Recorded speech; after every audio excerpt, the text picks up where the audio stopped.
Boom, baby. We are live. Welcome to Interview with the Man. Episode 697 is free consultation Friday. You call in and talk to me right now. I'll answer all your questions completely for free. That's me, MLD, and we're going to get rocking and rolling right now.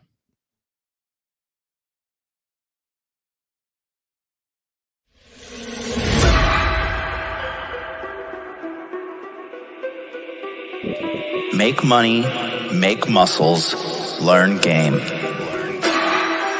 If you're listening to me, you're a hot dude. The hot dude life is not about your physical appearance. The hot dude life is a mentality.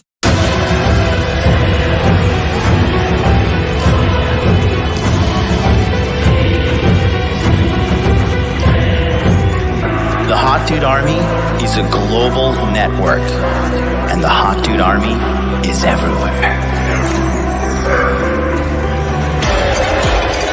Decrease your judgment of others and increase the judgment of yourself.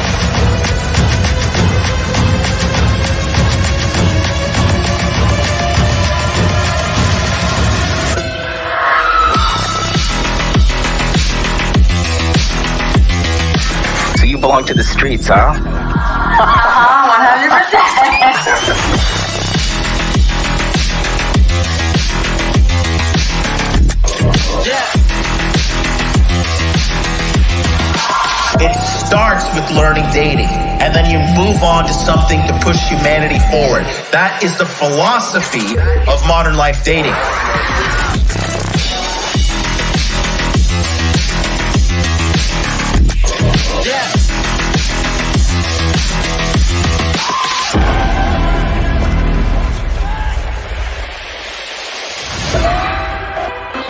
This is a textbook example of really good game.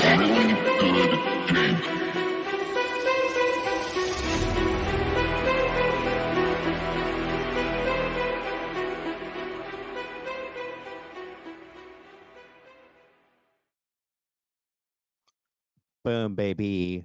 26 seconds. The phone lines are open. Go ahead and call me right now. 657-383-1318. No call is too small. Boys, I overslept. Your show will go live in 5 seconds. I overslept. 4, 3, 2, 1. Blog Talk Radio. I overslept.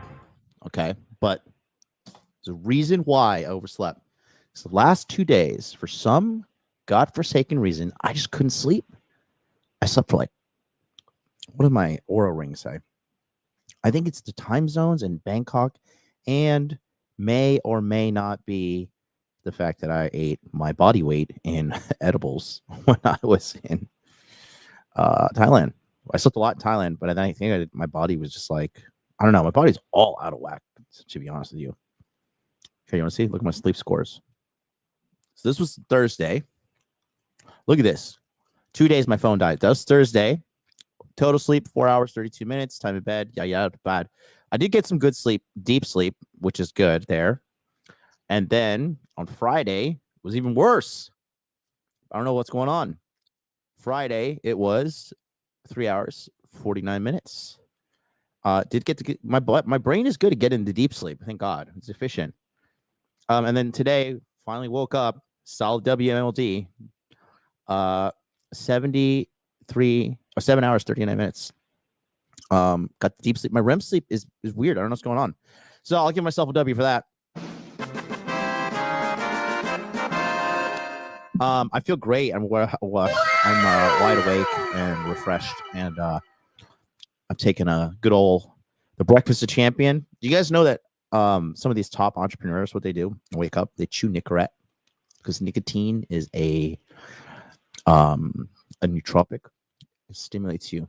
And so I take a 200 milligram caffeine pill for breakfast and a 4 milligram piece of Nicorette gum.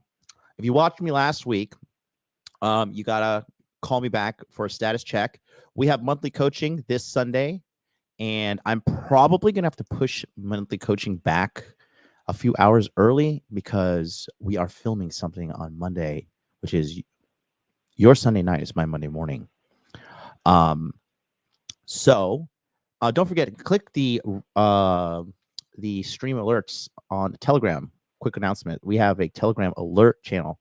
So if you want to join us and get alerts every time I go live, go ahead and click on this link right here. This is our Telegram link. That way you'll get notified via Telegram as soon as we go live.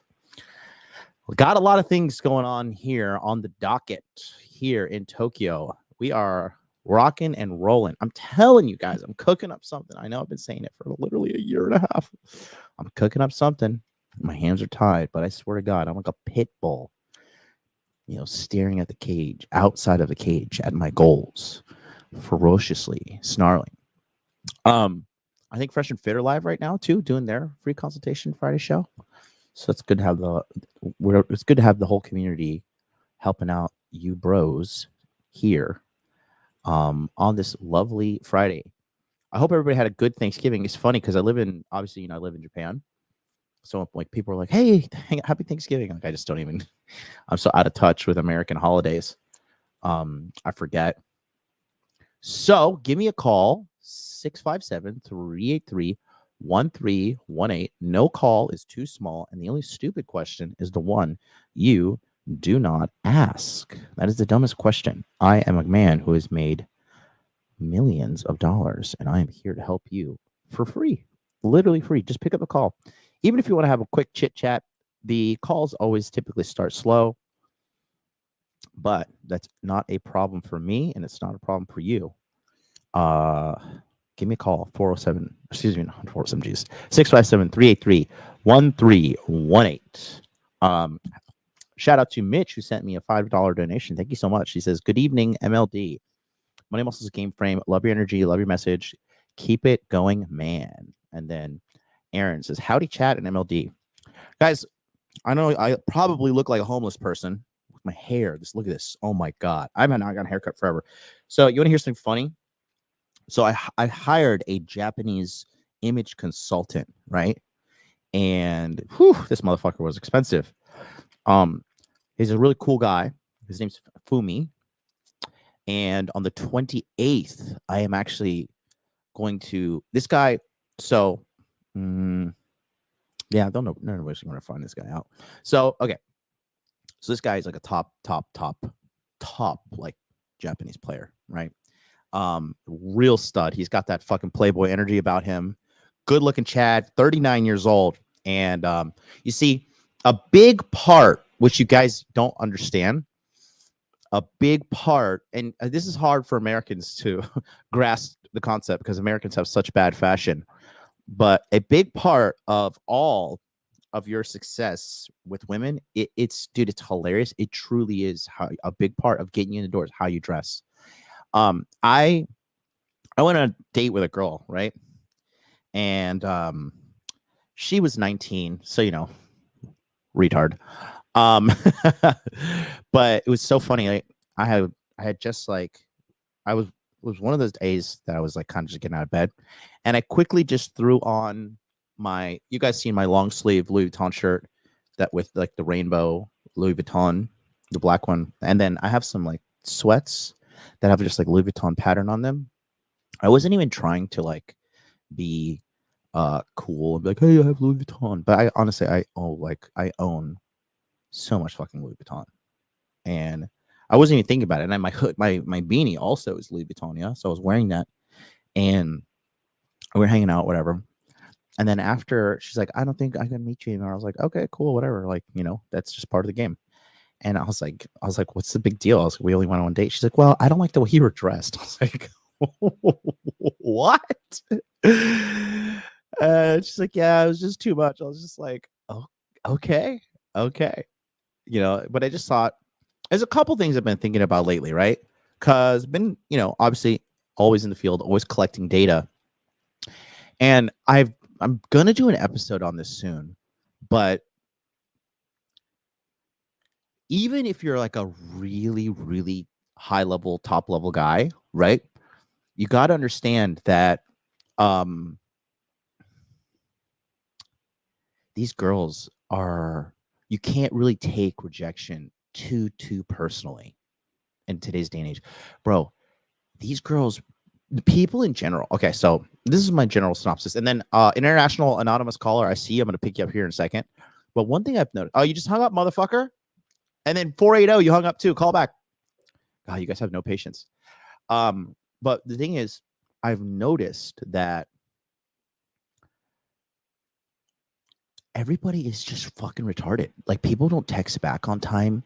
People are very inconsiderate. Like, the growing retardation of the human race is exponential. It's actually pretty fucking crazy to see how irresponsible and dumb people are. They're getting dumber. I love it because it's just like, okay, more fucking people for me to easily defeat in business and in life. I'm a big fan, but a lot of these people are so retarded, right? There's a girl that like saw me off of Instagram. Okay. She's pretty hot. I'm not gonna lie. And so she like saw me in Bangkok, right? She saw me on Instagram, but I think she was on. This was when I was in August, and I think I saw her on Bumble or something. I was like, hey, we should hang out. Never got back to me. Somehow, out of nowhere, she messaged me when I was in Bangkok last week. She's really hot too. She's half French, half Korean, right? And then she was like, "Oh, I saw you. Like, we should hang out." I was like, I think I'm coming to Tokyo." I was like, "Cool, come to Tokyo." This is this week. And then she was like, yeah, I'm gonna come. Then she booked her flight. She came. I was like, wow, this fucking girl. She's seeing her friend. She sends me all these long ass messages. Let's hang out. Let's go here. Let's go there. I was like, oh, okay, like whatever. Like, not get too excited about it. And then, we were supposed to hang. And then I was like, yeah, just get back to me by 10ish if you're gonna hang. She didn't get back to me. And I'm not gonna sit around like a fucking dickhead. So I was, you know, I'm a man in demand. So I found someone else to hang out with. And then, she's like blowing me up at like midnight half. She's like, hey, where are you? I was like, bitch, I told you to text me 2.5 hours ago. And she's like, yeah, sorry, I was still blah, blah, blah, blah, blah. I was like, cool, whatever, yada, yada. You guys on the close friends story on Instagram saw this. And then we're supposed to hang out last night. I was like, yeah, my buddy here, he's a promoter at a club. And I went out last night. I didn't drink. And honestly, as soon as I went out, I immediately regretted it because I thought we were going to be outdoor on the terrace on this rooftop bar. But then it was too cold, so it was all indoors. And I was wearing, this is going to sound like I'm showing off, but I was wearing my brand new, I bought some brand new Louis Vuitton sneakers. And, you know, they're all white and they're leather. And I was like in the nightclub and I was just like, I just stood on the back wall. I was like, bro, I was with my buddy. And I was just like, homie, there's no way in hell I'm walking in that fucking crowd of people. I went up, like he invited me up to the VIP. I took some video on my Instagram. You can see it, Hot Dude Life. And then what ended up happening was I was just like, dude, I have 15, and this is how dialed I am. Dialed in I am right now. I had 1,500 calories left, and there was like this, you know, chicken skewers place open. And I was like, bro, let's just chill. I was like, you know what, bro, like I really wasn't feeling it. And I was like, I'm just gonna go grab some chicken and go home. And my buddy was like, no, let me go with you. I love this guy. He's a great guy. He's from Romania. Really cool guy. And the bitch I was supposed to hang out with last night completely ghosted me. Sent her a message, nothing. And it's just so funny because when she's objectively she could be objectively a 10 in some people's books. And she was checking my stories, didn't check my DMs, didn't reply, didn't send me a message this morning. And I just thought to myself, like, wow, like what a just self-centered cunt of a person. But you have to understand that, especially if a girl's attractive nowadays, guys, one thing I've noticed, right? Because a lot of these girls, I've been talking to a lot of hot girls lately. I've been kind of like on this little data quest that I've been doing for something I'm coming out with at the end of December. And I've been sourcing all this data and I've been writing it all down. And I've been dealing with some really hot girls, but hot girls really do not know how to comprehend when a guy doesn't give them what they want in today's day and age. Guys are such pathetic simps nowadays. It is unfucking believable. So I met 3 really hot girls, right? One girl was like half Japanese, half Egyptian, fucking amazing ass. One girl was full Japanese, and then this half Korean, half French girl, and then there's a couple other ones. But this is what I've noticed too. Like when you tell them no or you give them any kind of pushback, they're like, "Oh, I'm not really vibing with you. Like I don't like this." And the reality, what they're saying in Womanese is like, "Why aren't you giving me immediately what I want?" And they are attracted to me. They are feeling it. But then when I'm just like, yeah, that's a big fat no from me, bitch. They can't handle it, and they get angry and feral. It's fucking crazy to watch.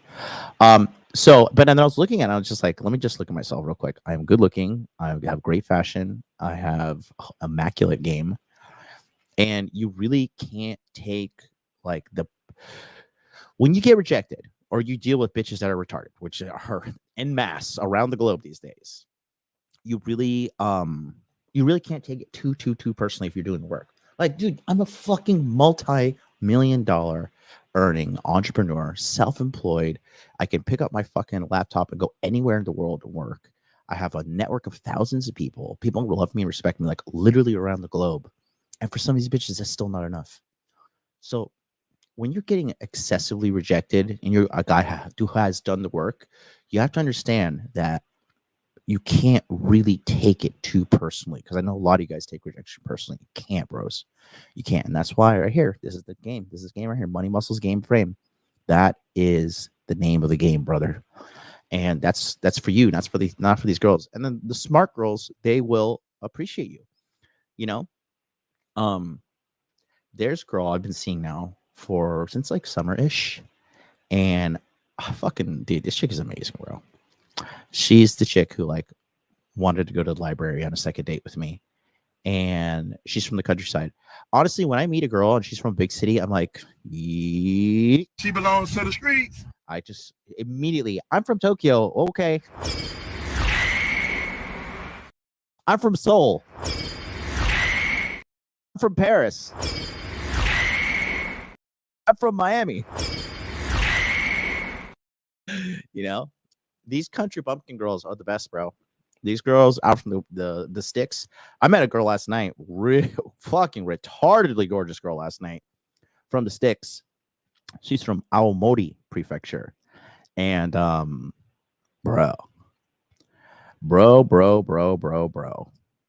she is something else, man. She was gorgeous, beautiful, very kind, very sweet, very respectful.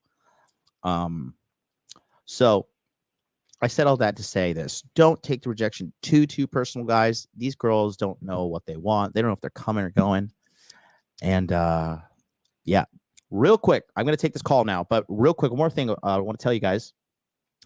Be sure to follow me on Instagram, which is Hot Dude Life. I'm documenting my fitness journey on there. And your boy is making some serious waves. I'm telling you, boys, sexy, big, sexy MLD is coming. So just go here.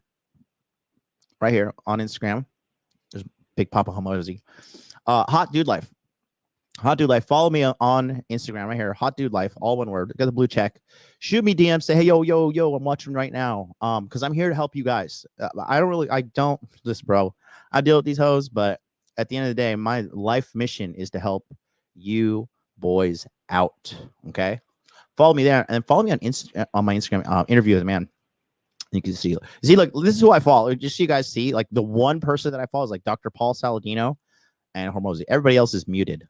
I really don't care about anybody else's life other than my own. Like, this is my Instagram feed. Like, I literally just watch Hormozy.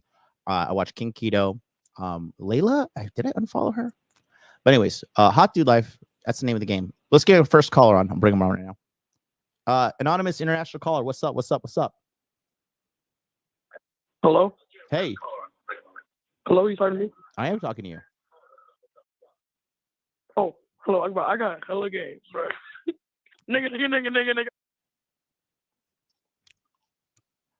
I got hella game, nigga. That guy sounded like a fat fuck. Anyways, give me a call, 657-383-1318. I went live on Instagram the other day too. Apparently, I'm finally no longer banned on IG. I was streaming on there for the first time in like the longest. Because I was telling people don't take the old pharma clot ...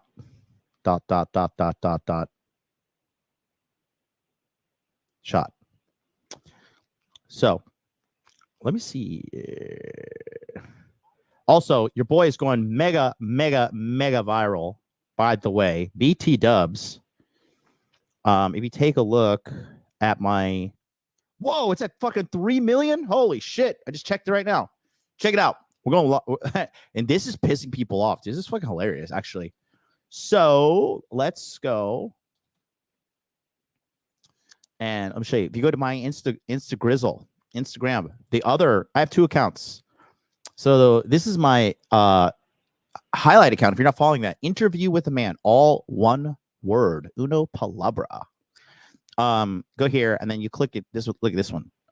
Sixes. It says sixes and sevens. If you see at home, this has 3 million views, and people are angry in the comments. Look at this, 2,348 people are fighting. It's a bloodbath in the comments. But take a look here. Girls are triggered. Actually, the lower her body count typically is. It's girls that are like 6s and 7s that you got to watch out for because they have low self-esteem, so they give the up quick. They feel ugly, so they use sex as validation. The hotter the girl is, actually, the lower her body count typically is. It's girls that are like 6s and 7s that you got to watch out for because they have low self-esteem, so they give the up quick. They feel ugly, so they use sex as validation. The hotter the girl, so funny. This girl put, or maybe, oh, did they delete my comment? Where's my comment? Oh, yeah, here, look, this is so funny. This is why I love you guys. Or maybe women just like having sex too and don't view it as something that should be policed because they're actually educated and don't take scientifically proven to be false information from podcasts and YouTubers as facts for sure. And then I just replied, found the girl with the high body count, and you guys gave me 1,947 likes. I'll give myself a like on that one. There you go. Let's see. So give me a call, 657-383-1318. Let's see the phone lines. The phone is open. We got this guy. Look, it's so funny. As a fat person yourself, do you think it's a little weird to call people fat? Am I fat? Am I a fat person? I don't feel like I'm fat at all. But I don't know what I do feel like. I feel like I could whoop your fucking ass if you said that to me face to face. And then you'd be like, I was just kidding, bro. I was just kidding. Oh, it's Twitch guys. Oh, yeah. Well, Twitch guys are fucking losers. Shout out to you boys watching me on Twitch. Thank you for pushing me up in the algorithm. Do you guys want to see a fit check? I am not fat whatsoever, bro. Do I have a little? I'm 185, and I have like the last. I'm chipping away at that last 10 pounds of fat on my body, and then after that, we're building up the muscle. So, let's see. Technically, yes, by your paperwork. We know, but BMI, really? I don't know. I'm going to show you guys. I don't think I'm fat. Take a look here.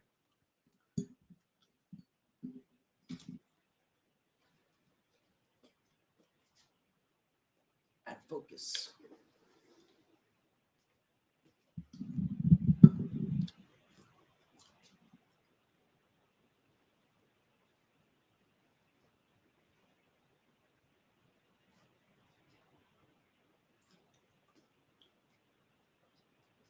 That. Ooh, ah. Fuck that.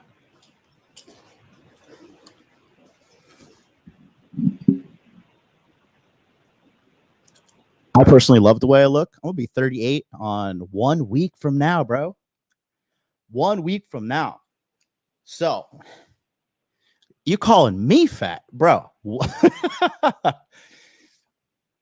That is adorable, but it's okay. Guys like you are haters, and you're mad at you're not mad at me. You're mad at yourself, and you're mad at yourself because probably a loser, and that's okay. I used to be a loser too. It was a long time ago, but I do remember those terrible times. And you too can turn your life around. I am not fat whatsoever. Let's go to 956 on the line. 956, you're on the air. What's up? Hey man, how you doing? a pleasure to freaking see you and speak to you, dude. My name's Raul, and I like all your Instagram posts. And dude, thank you for taking my call, dude. Thank you very much. Are you Raul D from the chat? That's me. Hey, man. So we got Raul on the line, guys. Raul, thank you for calling in today, brother. How can I help you today?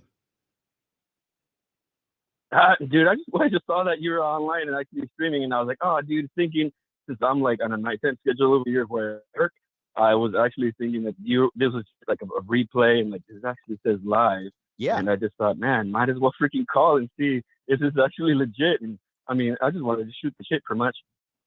Good stuff, man. Well, let's shoot the shit on the self-improvement track. What are you doing with your life, Raul? Man, I'm currently working over here in Oklahoma at a dispensary, medicine for like the people and myself that I happen to meet, which got into the business to begin with like headaches and shit. But as far as improvement wise, I really like to ride my bike, and being as I am a bigger dude, as you just freaking showed yourself on the freaking stream that, man, there's no fat on you compared to my ass. I'm just like, oh, and also happy early birthday, dude. Thank you. Freaking, Well, you're about to be 38, and I'm just a year ahead of you, man. I'm like 30, not myself, about to be the big old 40 in a couple of months. So that's a freaking big deal. That, like, you know, I got, as you do say, freaking health is wealth. I mean, not I say that, but you know, it's freaking one of the most important things to look after. Because, man, I lost my pops. A lot of my family members due to diabetes and drinking. Damn. That ain't nothing to play with or scoff at, which made me look at my own freaking like intake of stuff, like as far as like the food and just how addictive sugar is, man. And it's something that's been it's been tough, man. It's not easy, as I have interest, like knowing and seeing what my pops has done, you know, becoming like bigger until he just passed on back in 2005, man. And I've just been like tough without the dude. And if you don't take care of yourself, nobody else will. That's a freaking truth fact, man. How old was your dad? You know, everything that you do, I appreciate what you do on the freaking thing. Thank you, Raul. What's that? How old was your dad when he passed away?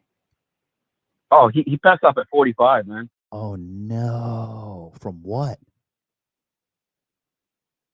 Diabetes, dude. It's just a complication of drug. I mean, it's just one of the things to where, like, you know, if you I saw he would try to freaking like, oh yeah, I gotta stop eating this, and the doctors would tell him to do this and that and the other, and like he would try for a bit and stop, and he'd split, and he'd just flip, and man, dude, it's just freaking, it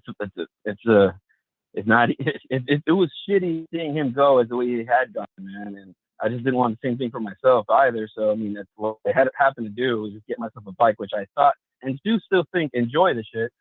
It's like a little to no impact, like at least on my knees, where I'm currently experiencing some problems. As I'm freaking like, I would love to be in the lower to 200s, but man, I'm like 250 right now. But I mean, at least I know I'm not as far as bad as he was, and considering his age and time. So I'm like, I'm not somewhat similar, using him as a thing where I don't want to be, which I want to be alive and freaking, you know, freaking see the years that he wasn't able to. So tell me more about your height. How tall are you? Oh, dude, I'm 5'8", man. I'm like a freaking I'm a fat guy, but I mean, it's I know it's something to where it's something if something is the way to go as far as like doing as much as you can cardiovascular wise. And I'm just freaking glad I didn't take the dang jab. Otherwise, I'd probably be in a way more freaking bigger fucking problems than I would have anything to do with. Probably not even around. Yeah, definitely. So then, why do you think that you got this big?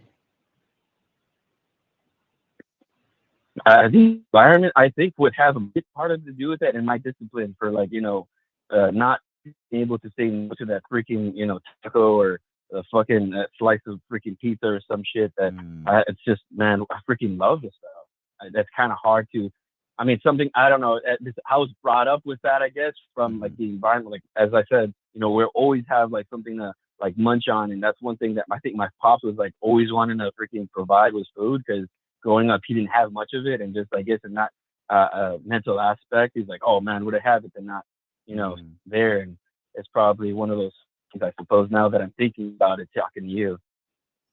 Damn, bro. Well, here, I'll tell you this, yeah.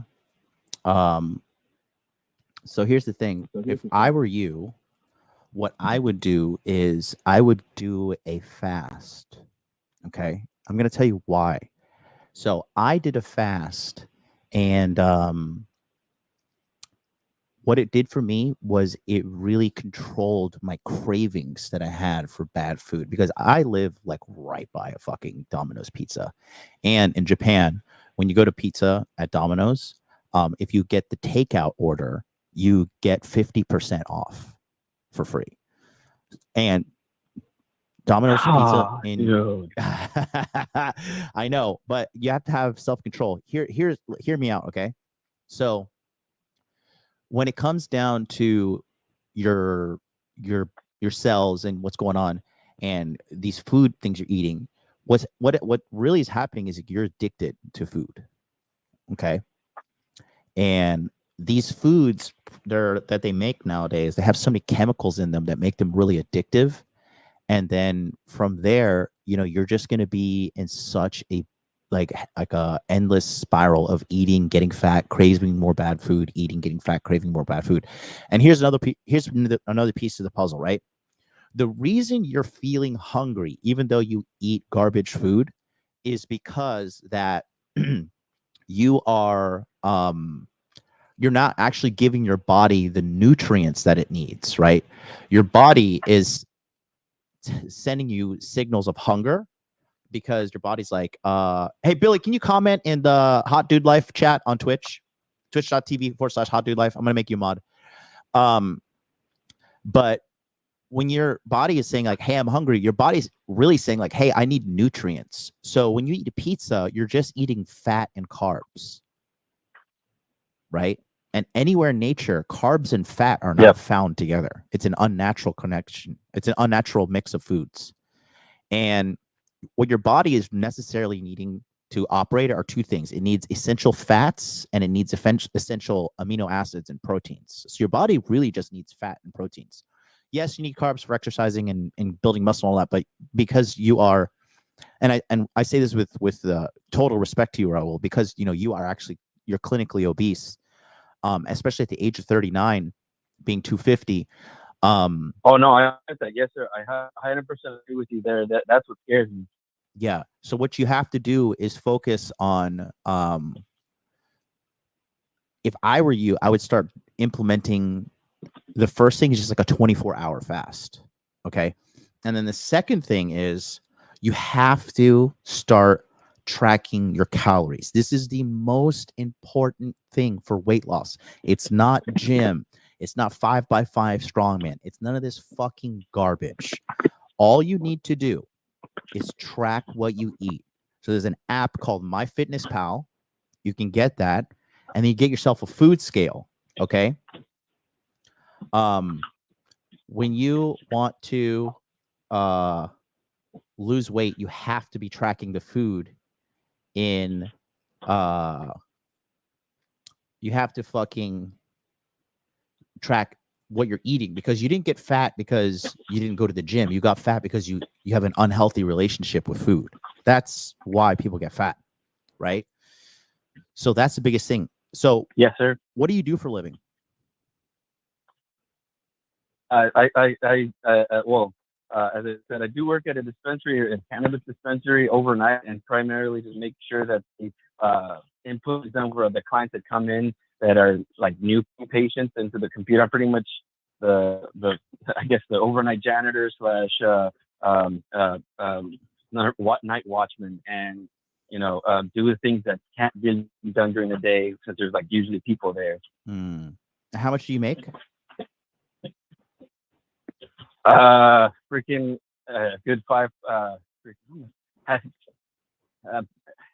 good $1,000 every 2 weeks. So you make $2,000 a month? Roughly, yes, sir. Buddy, we gotta turn this thing around, my friend. You got that right. And I've been putting my money into crypto, following a freaking DCC and freaking cultivate crypto for those guys, so I can make the life-changing gains to where I won't have to be in this kind of predicament. And man, I Listen. know that's one of the things I would like to get me a freaking trainer, as you suggested. Not a trainer, a freaking health person thing with like, this is the stuff that you need to eat and this how much. Just No. At least that would be something that I have been thinking that would be. And thank you for the information, man. That is, I do have myself a freaking a body mass index scale weight thing that tells me what my BMI is. It's a freaking Nokia thing, which is something that is like, okay, I know I'm this much now, and it helps me keep track of. I need to get back to this better spot, and like drink more water to help. I think hopefully cleanse my body from toxins, and as you said, from the stuff that we eat, or at least primarily me anyway. Okay, so Raul, the junk that stop for a second. Stop for a second. Okay, couple things. First of all, do not trust Charlie and Miguel with any kind of cryptocurrency advice. These guys have a track record of failure. Okay, there's a reason why I kicked both of those guys out of my community and out of my life.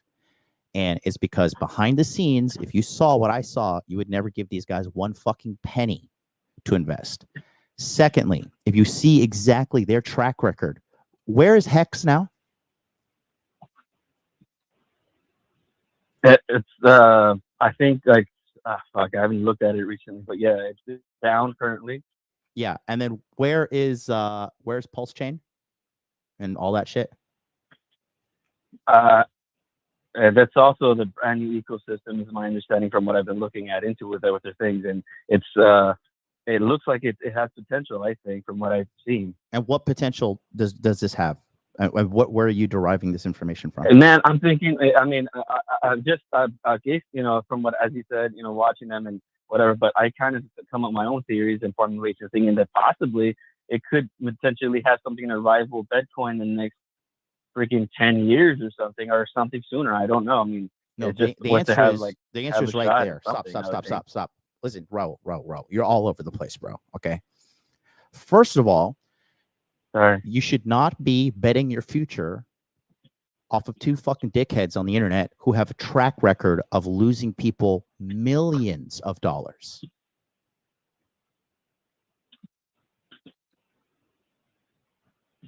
Second of all, you investing in cryptocurrency to make it big is the worst fucking plan ever.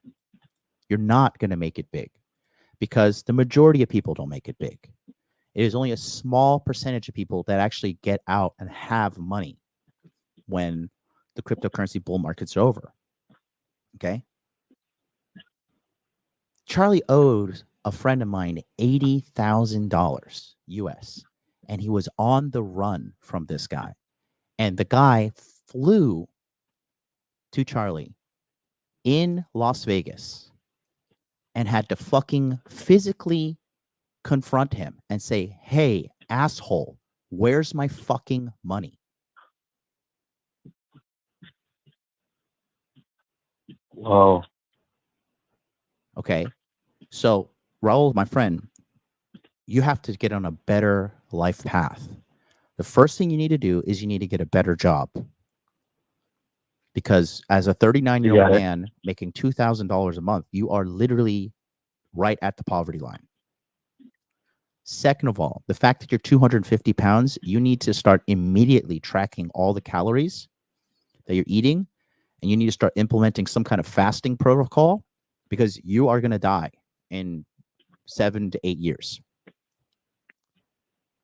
Yes, sir. Thank you, man. Yeah. So you have a piece of paper? Yeah, give me a moment. Just the dog's right now on this. You're good. Take your time. Something right now.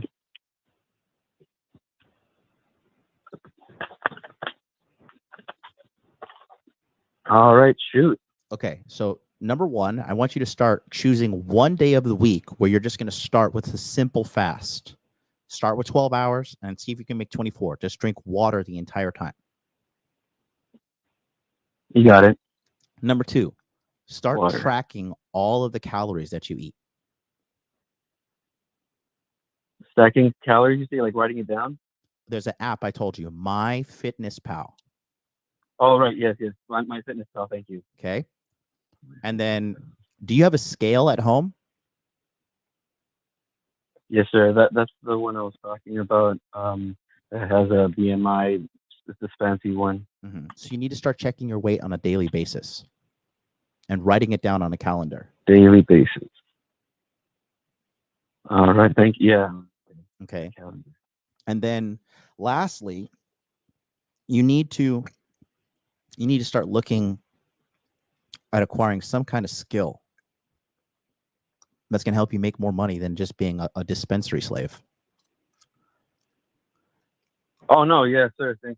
I also have some technical abilities with computers, and I'm trying to automate a grow within cannabis. That dispensary thing. I don't think it's something that I'm looking at to be the end all be all. But I'm working towards more of like having a turnkey operation with like any kind of I think type of horticulture primarily.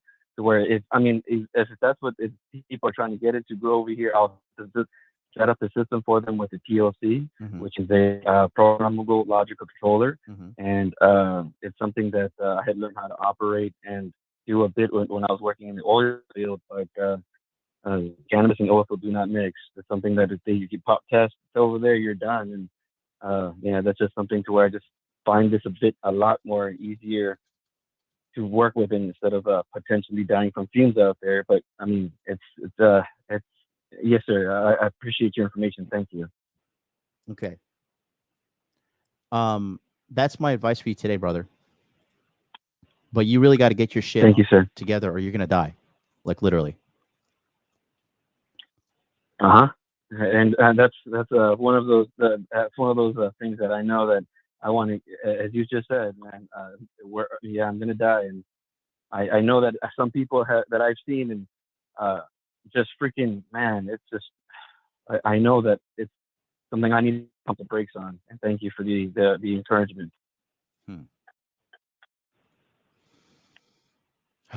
Yeah, man. We really got to get it together, buddy. You're in a bad spot. Right on. But otherwise, man, thank you, dude. And you have yourself like a freaking great show, man. And just wanted to say thank you for everything, buddy. Thanks, Raul. You have a good day. I hope I didn't damper it too much. Hey, man, dude, it's all good. Hopefully one of these days I'll get to meet you and stuff. But have yourself a pleasant evening, man, or day, however it is for you. Yeah, man. But like I said, just in closing, do not trust those guys with your money at all. At all. At all. Do not.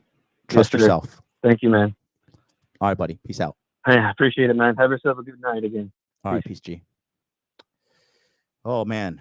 Yikes, yikes, yikes, yikes, yikes, yikes, yikes, yikes. Yeah, I know.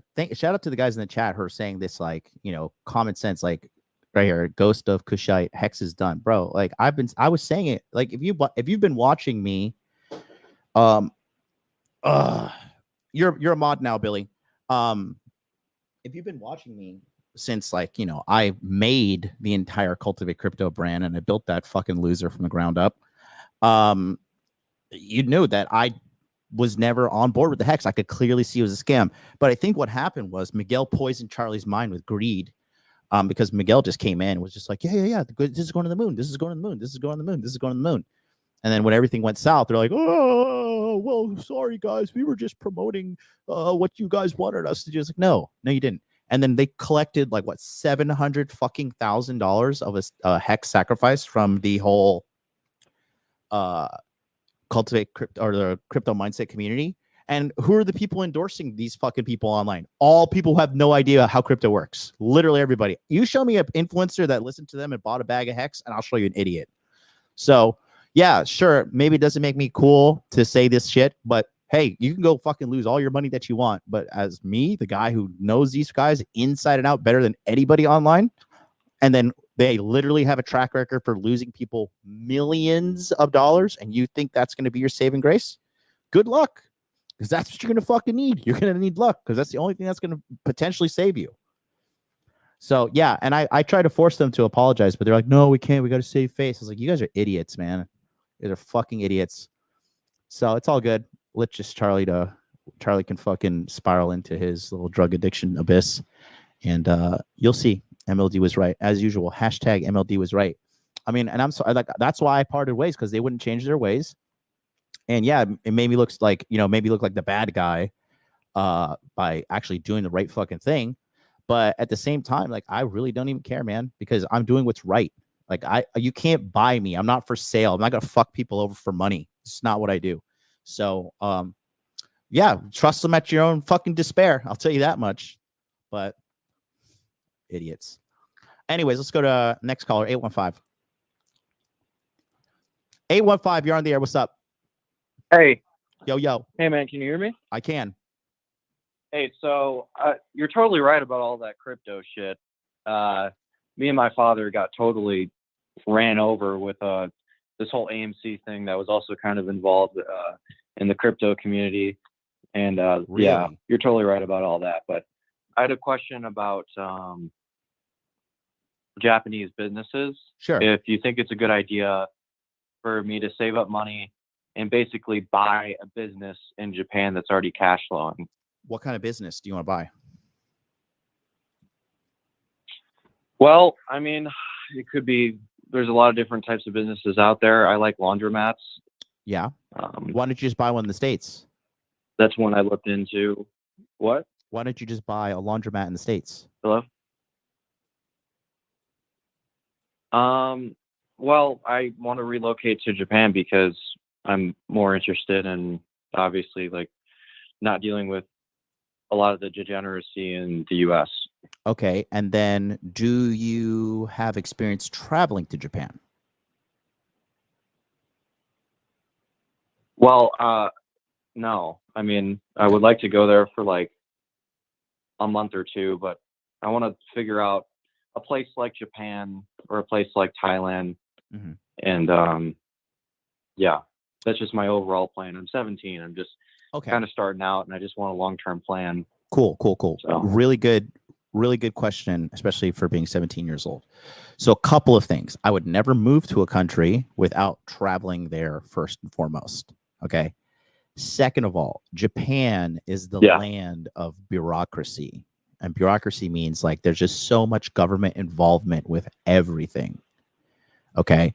So if you want to do anything, you need like fucking tons of paperwork, and there's just so many procedures that you have to go through that is just not fucking, it's just a gigantic fucking headache. It's a gigantic problem. Another thing is, are you familiar what's happening with the Japanese yen right now? No. Okay, so the Japanese yen is crashing. It is probably, it's at a kind of 4 or 5 year low for its value. So you'll be collecting Japanese yen, and right now it's like a 30% discount. Yeah. So, like, for example, if you have like $70 in American money, you'll have like $100 in Japanese. But if you have $100 in Japanese money, you only have $70 in American. So your best bet, what are you doing for your education and your career and, the ability to make money in general? What are you doing for that? Well, I just finished high school, and right now I'm in the process of getting my CDL to be a truck driver, because I basically don't think college is a good idea for me, because a lot of the things would be wasted money. I'd get in a lot of debt, and a lot of the things I'm not really interested in. So I was like, hey, I live in Illinois and I can still live with my parents, so I wouldn't really have much expenses. So I was thinking about getting a truck driver's license, and you can basically make like 50 to 100K a year just trucking. So that's a good starting plan. And then after that, what's your plan? Well, I'd like to buy real estate, or obviously buy business that's cash flowing. That's really smart. Is your father successful financially? He owned a business and for the past 20 years, and it's made decent money, but it was a dying industry. It was in the mail industry, and he wound up getting a huge loan out, and he wound up day trading and kind of like losing a lot of it, and it's just kind of left us in like a shitty situation. So I'm just looking to find a way to like figure out what to do with my life. That way I don't wind up in that same spot. You're a very wise man for your age. How old are you? I'm assuming, what's your name, buddy? Evan. Evan? Yeah, EVAN. Cool. So Evan, I think what you just told the entire chat is really important because do you know, I think it's only like 15% of day traders and whatnot actually make money. Do you know that? Well, I actually think it's damn near 100 because there's actually a whole other side of it that you can basically become a future. There's like certain types of day trading and you can become a broker. And the brokers actually take the opposite side of your trade the vast majority of the time. But you're missing my point. What I'm trying to tell you is people who day trade, only 15% of them make money. Yeah. That's exactly what I was kind of trying to go along with that. Okay. So the point I'm trying to make is that to everybody watching at home, okay, crypto is not your saving grace. You're not going to make one trade and become a multimillionaire and become financially free. It's the most asinine, stupid fucking thing ever. Will some people make money? Yes. But for every one person that makes money in cryptocurrency, literally 10,000 people lose their money. So you have a 10,000 to 1 chance to make a loss and a 1 to 10,000 chance to make some profit.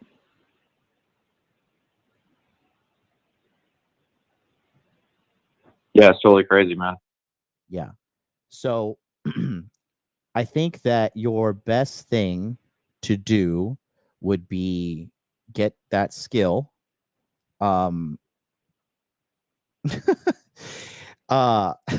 Just some fucking crazy bitches talking shit on Instagram to me. Sorry, I just caught that. What is it? XOXO Roni says you're hot, but are you truly confident or just narcissistic and cocky? No hate, just curious. Come on, call me, baby. 657-383-1318. I'll talk to you on the line. We're live on YouTube, sweetie. I'm not only on Instagram live. XOXO Roni. Call me. Phone number's right there. It's free. But yeah, your skill set to acquire the CDL and start building capital, you're going to be the sound thing that you just told me. Have you graduated already at 17? Yeah. Okay. And then also I graduated a little bit early. Yeah. I'm almost 18. Congratulations. That's really good that you graduated at 17 years old. Can you get your CDL at the age of 17 in the United States? I've only got a month to go till I'm 18, but I can get it in Illinois at 18. I think that's your plan right there, Evan. I think that's your best bet right now. All right.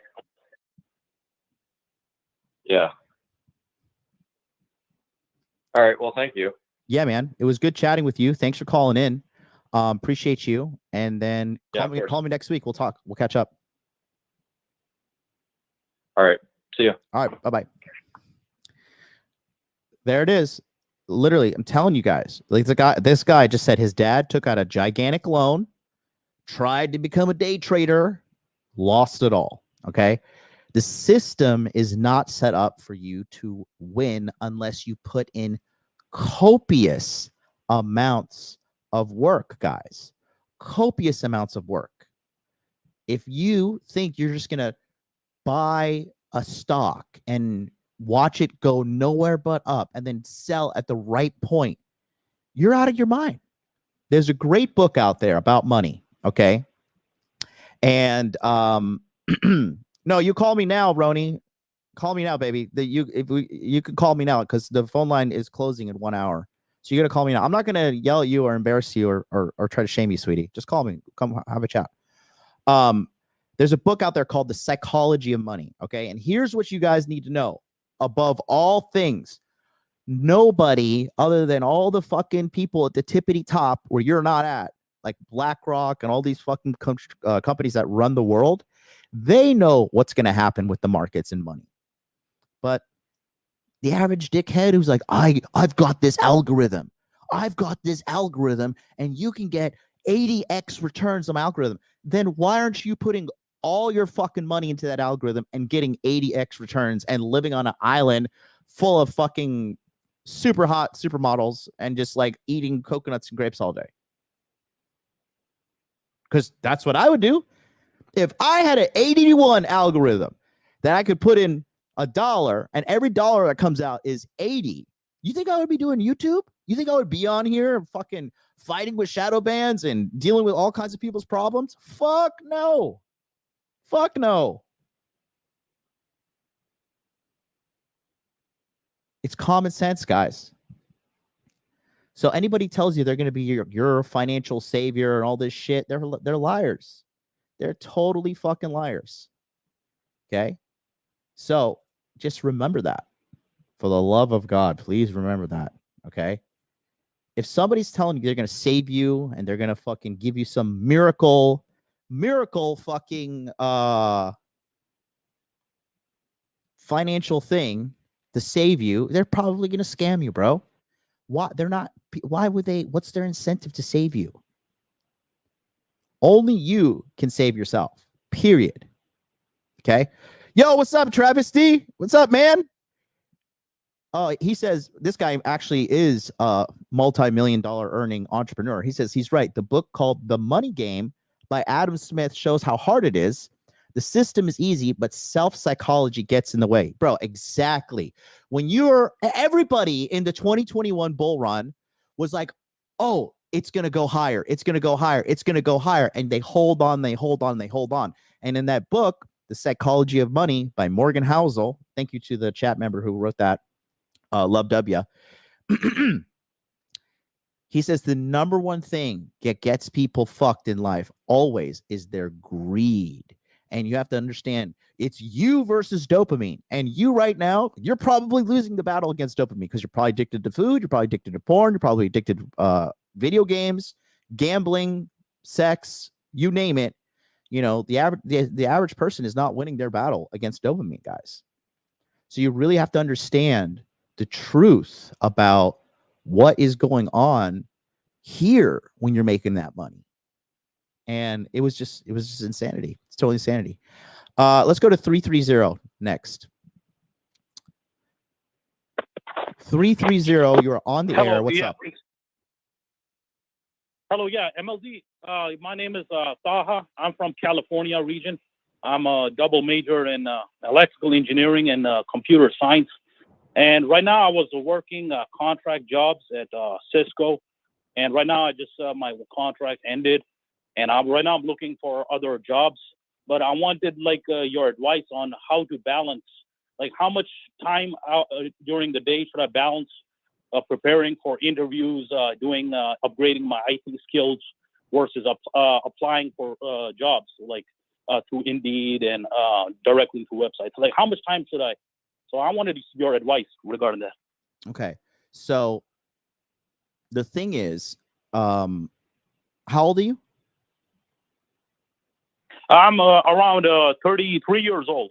Okay. And you're getting a double major in computer science. And what's the other one? Electrical engineer. I already have a degree in computer science and electrical engineering. Okay. Already graduated. So then, are you currently unemployed? Yeah, I'm unemployed. Actually, I'm originally from Canada, but in Canada it's kind of hard to find a job. So right now I'm in the United States, so I have like 60 days to find a job. So that's why I'm trying my best to balance stuff. But thing is, I don't want to just keep applying and then next thing you know, I mess up the interviews. So I wanted your suggestions, like how much time should I take in upgrading my skills versus applying for jobs versus preparing for interviews.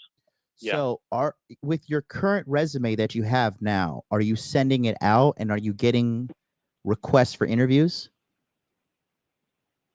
Yeah. Well, once in a while I am. Like I have a interview with NVIDIA coming up, so hopefully I ace that one. It's more of a hands-on position. Hopefully I get it. It's kind of more like a technician style position, but because it's a big company, so hopefully I get that position. Yeah. Okay, and then how many resumes have you sent out? I in a typical day, I send out like because I also send out cover letters too. So like 5 to 10 resumes a day. Okay, so 10 resumes a day that's not enough. Okay. Yeah. So, and you've sent out, what was the total number that you sent out? Every day, I haven't counted how many a day, but yeah, 5 to 10 is every day at least. So, I mean, depends. Like I'm also applying a bit in Canada as well, but I know in Canada it's hard to find stuff, and in California there's more opportunities. Okay, so that's why I'm applying more in California because of the Silicon Valley. Yeah. Okay, and you've only gotten one interview request so far? Yeah. Can you send me your resume right now? Oh yeah, sure. On what email can I send it? modernlifedating@gmail.com. Let me look at your. I'll look at your resume right now. Okay.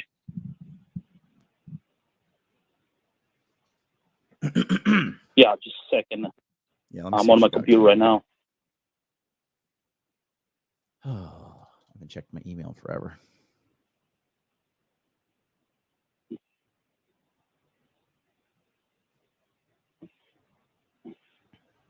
modernlifedating@gmail.com. Okay. Mm-hmm. gmail.com.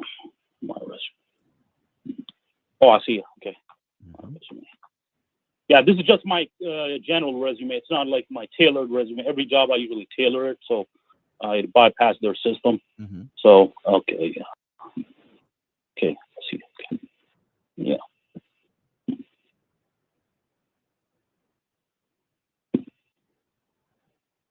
I sent you my resume. This is hilarious. I love you, Randall. You sent it? Yeah. Can you see my resume? No. Let me see. Maybe what to spam. Is your name Amanda Agam? Yeah, I wrote the title of my resume. Oh, there you go. Yeah. Tala? Yeah. All right. Let's see. I'm not going to pull up on screen. Okay. So first things first. I don't know if I'm not using the right format of Word, but so first things I'll tell you is this resume is way too hard to read. Yes. Okay. And then you have January 2018 to April 2018. So that's only 4 months, not looking good. September 2019 to April 2020, also too short, doesn't look good. Are these contract positions? Yeah. Yeah, contract. Yeah. Thing was, my goal was to get as much experience. My thing was whatever comes first, I'm applying for that. My ideal is to get a full-time position, but till I don't get a full-time position, contract recruiters were approaching me. So that's why I was going for a contract. The thing is, my recruiter, he promised that I'll get extended, but it's like he was clueless. And my manager, he wanted to get me extended, but it looks like my manager's manager, the director, did not approve my extension. So I was kind of like tricked a bit, but it was a bit my fault too. I should have started applying earlier, not trusting anyone. Okay, I'm looking at your LinkedIn right now. Cool glasses you got there. You got the tough man goatee. Look, okay, so you're mean. You got a massive mean mug on your fucking LinkedIn profile. Okay. Yeah. You want to change that to something professional, smiling, looking good. Okay, because girls are gonna look at this and be like, "This guy's a fucking rapist," or some shit. Because you're gonna have some bitch in fucking HR looking at it like, "Oh my god, this guy's creepy. I don't want to hire him." So that's one thing I would tell you. So yeah, looking at your resume though, okay. All right, there's a lot to unpack here. Okay, so first, do you have some notes to take this down, please? Yes. Okay, first things first. I would reduce the amount of explanation under all of these things so you can get all of your valuable information on the front page only. First thing, okay? Yes. Second of all, never trust a recruiter. These recruiters only care about putting you in jobs where they make money. They're not your friend. They're talking to hundreds of people, and you're not that much of a special person to these. You're just a means to the end for these guys. So never trust a recruiter to handle it. Never trust a recruiter to, do the right thing for you, because they're not. Okay. You got to take these things into your own hands. But your resume, the things that shout out to me, that stand out to me in a negative way, you can take the fucking and write this down. Take these addresses off, like you have this on the San Jose, California one. Take this address off. This resume is just a pain in my eyes to look at. Yes. Do you have $100? Oh, yeah. So you could go to Fiverr.com, Fiverr.com, and find like a very highly ranked resume writer and have them look at their samples. And you want something that's aesthetically pleasing to the eye, because I'm looking at this shit right now and it's just like making my eyes fucking bleed. It's so bad. Yeah. Yeah. The thing is, the reason why I put the address is just so I don't look like a liar. And the reason why I had the LinkedIn picture, I agree, I should smile more. Maybe I'm too serious, but it has the Cisco building behind me.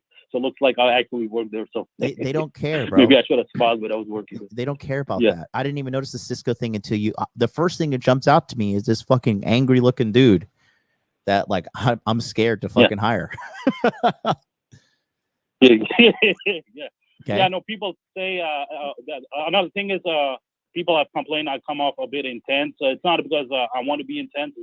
I don't know, maybe I'm kind of like always worried about life because of the student loan debts and something. Whenever I get unemployment, so it's hard for me to smile. But I think I need to start smiling more. I mean, well, it's so, just you need a professional photo. That's not a professional photo. Yes. That's the biggest thing, because if you want people to hire you for a job, then you're going to need to look professional, and you don't look professional here. So this last position ended last month, October 2023. October 2023 is 1 year contract. The recruiter was saying possibility of extension, but and my manager tried to get me extended. Actually, the truth was my manager also wanted me to get to another recruiter that he knows, because this recruiter, this company, the employer was charging me, my manager too much. So he was trying to get me approval through another agency, but even then, my manager's manager did not approve it. So I'm kind of like back to unemployment again. So, yeah. Okay. That's my biggest thing. I mean, because you got hired via Randstad. Yeah, and then Randstad is notorious for just fucking keeping people on the payroll because these okay. So do you know how recruitment works? No, not really. Okay, so let me explain it to you. I would rather listen to what you have to say. Yeah, hear me out. I used to be a recruiter. Okay, so what they do is, like, let's just say you're going to get a job that pays you $100,000 a year, right? The typical recruitment fee is 25% of your annual salary. So they pay the recruiter and or the recruiter company $25,000 to hire you. Okay. That's how these recruitment companies make money. And they want you to renew via the company, in this situation, Randstad. So Randstad keeps making money. But that's the thing, when you guys like you constantly using these recruiters, you have to understand, like, you're not in full control of your destiny. You're not in full control of your career. And that's really fucking bad. I mean, the fact that you have a bachelor's of computer science and a bachelor's of applied sciences with electrical engineering, and you're not, that you're not like fully employed is beyond me. Yeah, no, I think the problem with the computer science related jobs, like software engineering, they have a lot of coding tests, so I'm not getting that field. I'm trying to get more into hardware testing or maybe software testing, but which has a bit, but yeah, and I'm right now enhancing my coding skills still, because even sometimes for testing they might have coding challenges. So that's what I'm doing right now. But I'm more aiming towards hardware testing since there's more positions. That's what I'm interested in more. So Okay. yeah, I needed some advice on that. So you think I should keep on applying for full time, but if I get a contract job, still take it just to get experience? Oh, what's your take? Like, what can I do? Okay. First of all, I want to tell you, dude, you're a really smart guy. You're doing really good work. The fact that you're calling in, sending your resume, it means you're seriously about your business. Second of all, you're extremely educated. The fact that you don't have a job, you have a computer science degree, only lets me know that you just don't know how to apply to jobs. You're bad with the application process. For this job that you worked at Cisco, what did they pay you per year? Yeah. Well, I don't know about the yearly, but hourly they're paying 35 per hour. Okay, so you need to know what you're getting paid per year so you can go into these salary negotiation stages with the upper hand, because these people are trying to pay you as least as possible, bro. Yeah. So you said 35. Where's my fucking phone? Oh, I gotta use this other. Yeah, 35 per hour. Okay.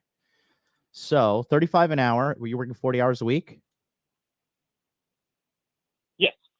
Okay. All right. So let me just pull up the calculation real quick. Jeez, this new iPhone is so weird. All these fucking unnecessary apps. 35 an hour times 40 is 1,400 times 52. So you're making $72,000 a year. So in your next position, you should be asking for a bare minimum of 80. Make sense? Yeah. So what do you suggest? Like $40 per hour? I should be not go lower than that. I just told you what you should do.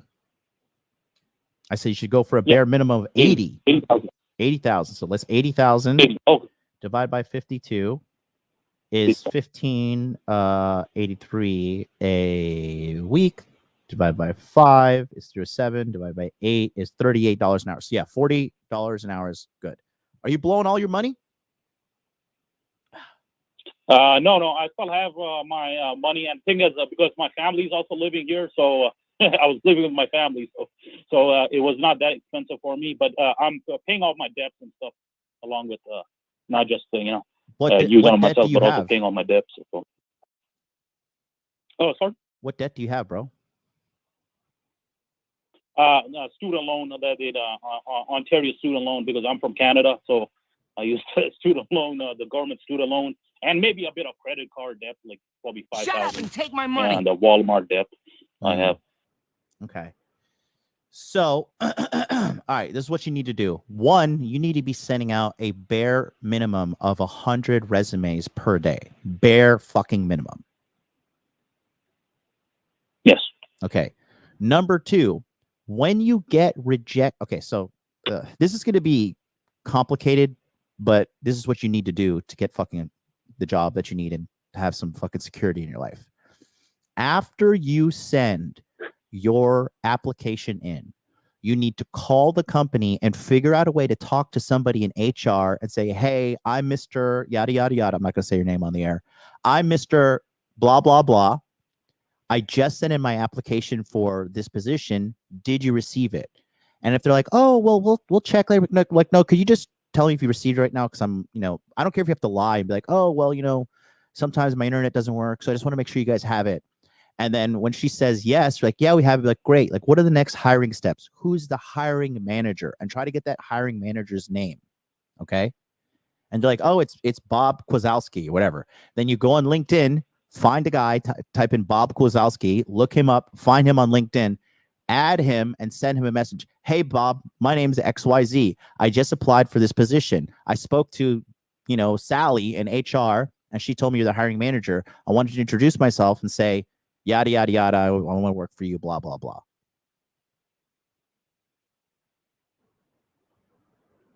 Yes. That's step one. Step two, after you go through these interviews and you get rejected, follow up with them. Say, could you please tell me why I was rejected? And then when they tell you why you were rejected, go back and fix that thing on your resume, fix that thing in the interview, and then you try again. This way, you're using the interview process to optimize your resume in order to get the next job that you need.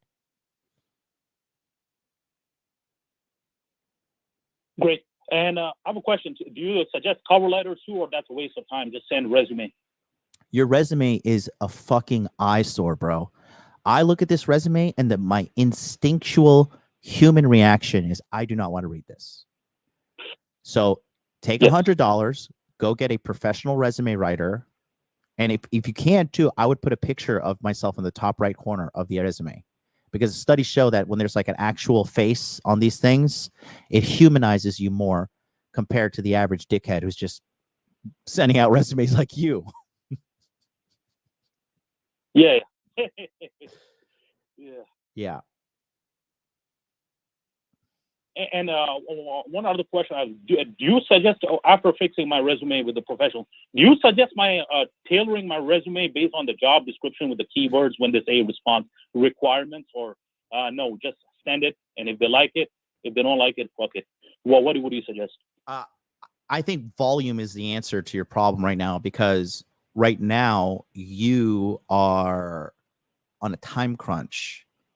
So because you have 60 days to get a fucking job. So I would be, dude, if I were you, I'd be sending like fucking 300 resumes a day, man. I would be like, my job is to wake up, take some fucking caffeine, and start applying for jobs like 8 a.m. until 6 p.m.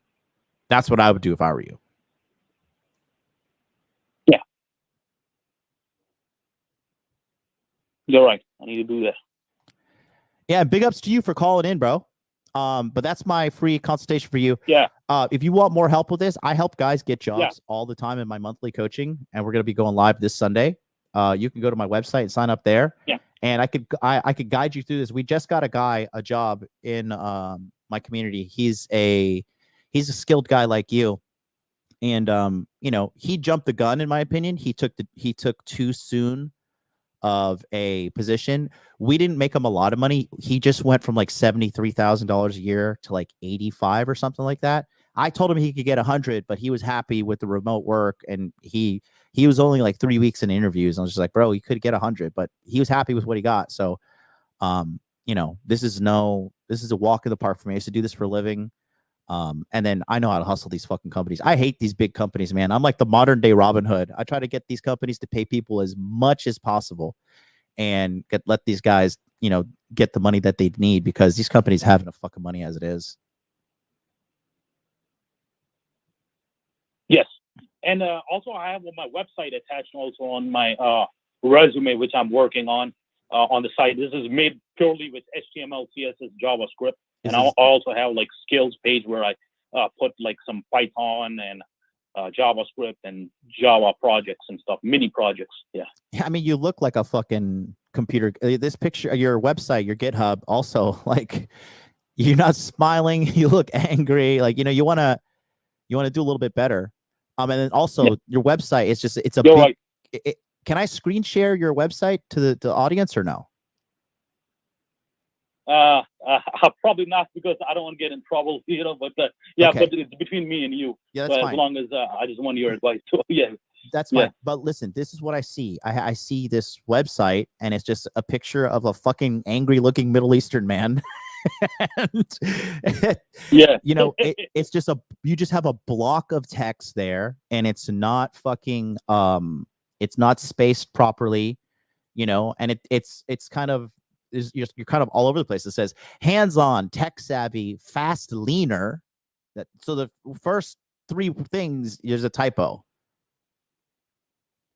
So I'm going to read what you have really? here. Yeah. Hands-on, comma, space, tech savvy, comma, space, fast dash leaner, space, double bachelor, space, in honors, space, electrical engineering, space, and space. This is all fucked up, bud.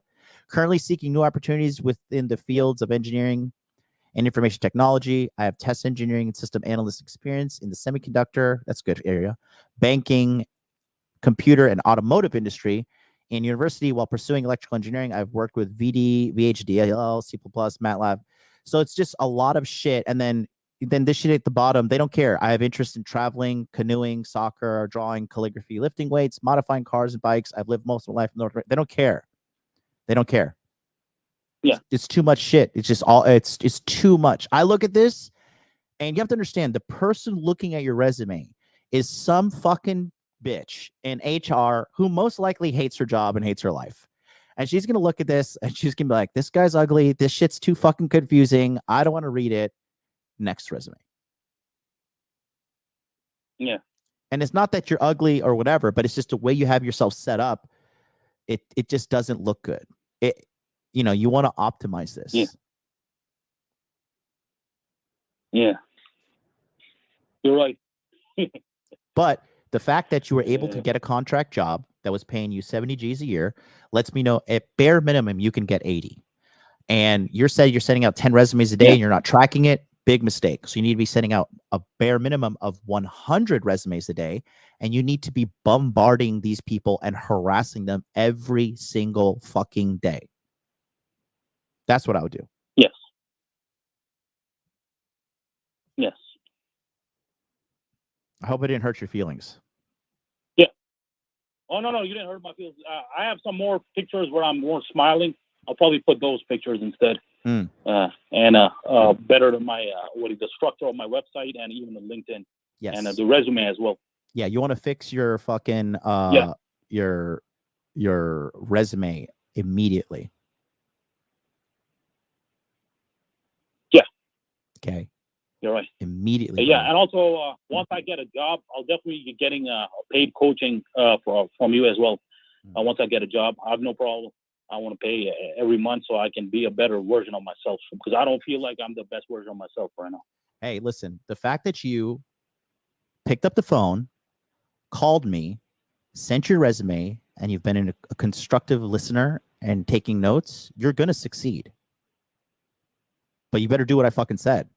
Yeah. But you better send out bare minimum 100 fucking resumes a day. You're unemployed, bro. You got no fucking excuse. You got kids? No, I'm by myself. No wife, no kids. No. You got a dog? Thank goodness I don't. You got a cat? Sorry? You got a dog or cat? No. I can't afford pets right now.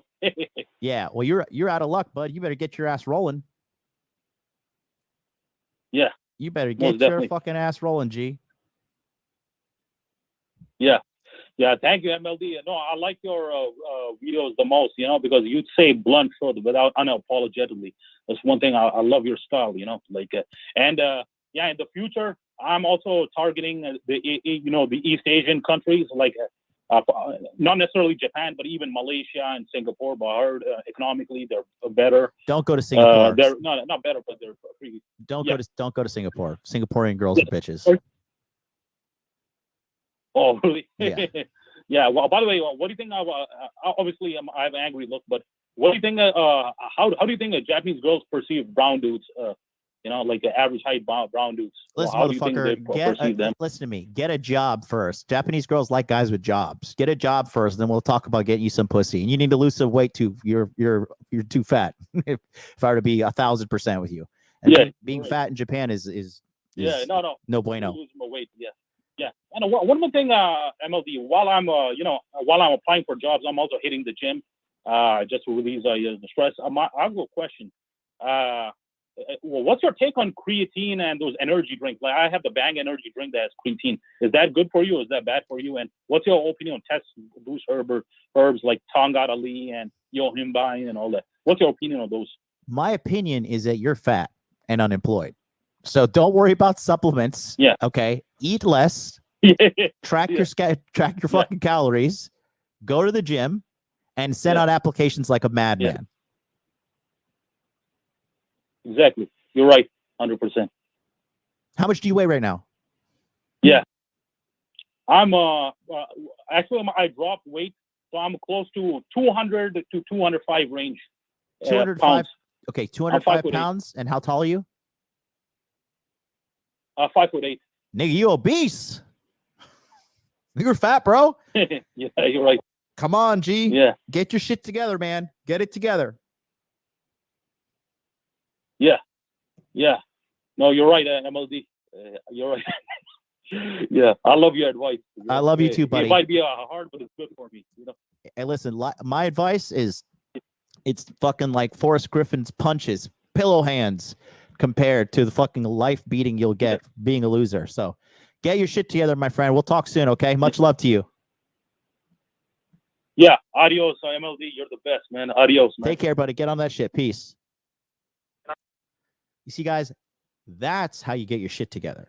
Not saying I'm going to buy some fucking crypto, and despite hundreds of millions of people losing hundreds and millions of dollars, okay, the odds are not in your favor.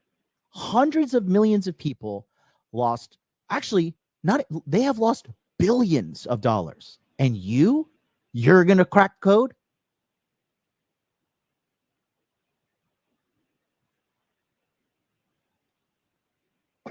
What you just said is one of the most insanely idiotic things I have ever heard. At no point in your rambling, incoherent response were you even close to anything that could be considered a rational thought. Everyone in this room is now dumber for having listened to it. I award you no points, and may God have mercy on your soul. Boy, oh boy, oh boy, oh boy, oh boy. Guys. I'm Jesus. I'm going to be putting out a free course on money, muscles, game, and frame. Because after all these actually coming up on 5 years of live streaming and then 9 years of running this business, the problems are uniform across the board. And I have a solution. And I'm going to be putting out a free course. And I'm going to be forcing everybody who wants to help from me, you have to go through this fucking free course first. Because there's money in abundance everywhere. Guys, we live in a post-scarcity economy. You know what that means? Our problems now in humans is not that we have too little. It's that we have too much. People are dying because they eat too much. People are dying because they do too much drugs. They watch too much porn. They play too much video game. They spend too much money. They fuck too many girls. Girls fuck too many guys. Like, there's too much abundance, and there's no self-control and discipline. And now we have society circling the drain in the Western world. Yeah, guys, you have to get it together. Money, muscles, game, frame. That's a lot. That's a lot to stomach there. Guys on Instagram, I'm going to be ending the stream right now. Come over to the Modern Life Dating YouTube channel. Modern Life Dating, all one word. Roni, I'm still waiting for you to call me, baby. Still waiting to call me. Shout out to, oh, look at that. Lovely Lex is watching too. Oh, what's up, you baby? All right, guys, I'm canceling on there on Instagram. Come to YouTube. 400 plus people watched on the Instagram. That's pretty cool. Oh my God, that was relatively stressful in general. Yeah, guys, stop thinking crypto is going to save you. Stop thinking you're gonna. I can't even. Wow. Wild. It's all good. It's all good. All together now in the hood. All right. Well, we have 34 minutes left for you to call in. 817, I see you on the line, and then 716, you're up next. But before we get going, real quick, take a quick look here as we're going live on this Sunday. Pay attention to the Telegram chat if you're already a member, but it is all about to go down this Sunday with the monthly coaching. Take a look here. Hey guys, thanks so much for watching today's episode. We're going to get right back to that, but I want to tell you about a new coaching program that I have called the Money Muscles Game Monthly. What this is a coaching program dedicated to helping you get your dating and money right as soon as possible. If you want more women in your life and you want more money in your life, this is the coaching program for you. It's a very simple program. On the second and fourth Sunday of every month, we start a live group coaching session on Zoom at 9 p.m. Eastern Standard Time. This allows you to network with other men on the same journey of self-improvement as you. It provides access to millionaire mindset training from me and a group that will keep you accountable throughout the year. If you're having trouble with your dating life, girls are flaking, you're not getting matches on apps, you're not being able to keep girls around, I can help you with that. If you're not happy with your job, you're not happy with your career, you're not happy with the promotions you're getting or the direction of your skill set in general when it comes to money, I can help you. I have taken myself from poverty to the upper echelons of financial success. I can do the same thing for you. In addition to that, you get access to a Telegram chat, so you have direct access to all members, and you guys can kind of keep tabs on what's happening in regards to advancing yourself in dating and also advancing yourself in financial aspects of life. The Telegram chat is going to be highly moderated, so there's not going to be a lot of nonsense being put in there, spam, complaining, none of that. We don't have time for that, okay? Especially if you want to get to the top levels of success. We have no time for complainers, okay? So the chat is going to be highly moderated, okay? And then finally, I want to let you know that this is limited to only 100 people. After 100 people, the group will be closed and there's going to be no more room for access, okay? So this is only $150 a month, and you can sign up by going to modernlifedating.com/monthly. This sold out last year at 150 members, so we're actually reducing it because I just can't give myself away to people so much. I'm getting busier, but if you want this premium access to me, go to modernlifedating.com/monthly. Sign up today. You're going to get an email sending you the Telegram link to join, and then the Zoom links will be sent out through Telegram, so everybody is alerted in a timely manner. Thanks so much, and let's get back to today's video. That is it right there. So go down to modernlifedating.com. I'll show you guys how to do it exactly. So this is my lovely website made by one of the members of my community. So you just go here, modernlifedating.com. I got to update this photo. I'm looking way sexier these days. Anyways, you're going to go here to coaching, and you could get a one-on-one if you want. Or you can go to group coaching. Group coaching is right there. And then you just click this button here, subscribe. And then after you subscribe, you'll receive an email. And it's a manually sent email. So if the time in Japan is like 4 o'clock in the morning, I'm not awake. So I'll email you the Telegram link. And then from there, you'll be able to join the monthly coaching. And I'll be able to help you turn your life around. So there's that. Okay, so 817, you're up next. Then 716. Guys, call in now. There's 30 minutes left if you want to call in, and then I'm out of here. I'm going to the fucking gym. Shout out to lovely Lex, says, "Holy cow, you look so young." Hey, Jonathan, thank you so much, baby. It's JONATHAN. Thank you guys. Chat, I've been neglecting you guys. Shout out to Tony G with the big dough now. Appreciate you. Look at that. Oh, Big Daddy MLD. We're eating good today, baby. $6.99 Canadian. Thank you so much for the donation. I've been kind of looking at the chat passively. If I missed anything, just hit me with the @ mark, and then I'll get back to you. But yeah, guys, stop thinking you're going to be the next crypto fucking dude. You're not. You're not. Get a skill. Participate. You know, if you study charts and you actually know what you're talking about, and you've like studied for years, then yeah, maybe you can make some money. But even my local friend here in Tokyo, dude's like a fucking G. He is a fucking G at trading and stuff, and he's made millions. But even he fell victim to the fucking the greed and shit in 2021. The guy's a really smart guy, man. So just make sure you have a skill, guys. Make sure you have a skill, please, for the love of God. Shout out to Tony G. Sent me another donut. Look at that. I'm fucking raking in the big bucks today.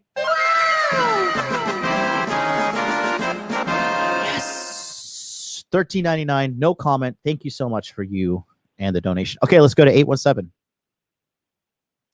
817, you're on the air. What's up? Hey, what up, John? Hey, buddy. Thanks for holding so long. Shut up! No, you're good, money. Man. You're good.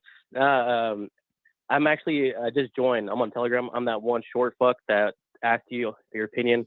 I'm 5'5". All right. So I'm at 195 pounds. So first things first. You remember that? I do remember you, but let's not call you some short fuck. Let's not refer to ourselves in negative ways. You're a fucking dedicated young man who signed up for monthly coaching to make your life a better thing. So don't call it. Don't. Oh, I don't look at it in a negative way. I'm a jokester. Okay. I'm a jokester Okay. myself, Cool. But still, so don't even. Just refer to yourself in positive ways at all time, my friend. All right, so handsome short man. There you go. Just handsome man. Don't even say short. Hey, John. No, I was calling, man, because I'm actually excited for Sunday. It will be my first group coaching. Got going on. I'm in Texas, so that will be 8 p.m. my time, correct? I'm not a time zone expert. It is 9 p.m. Eastern. It is up to you to figure it out. Copy that.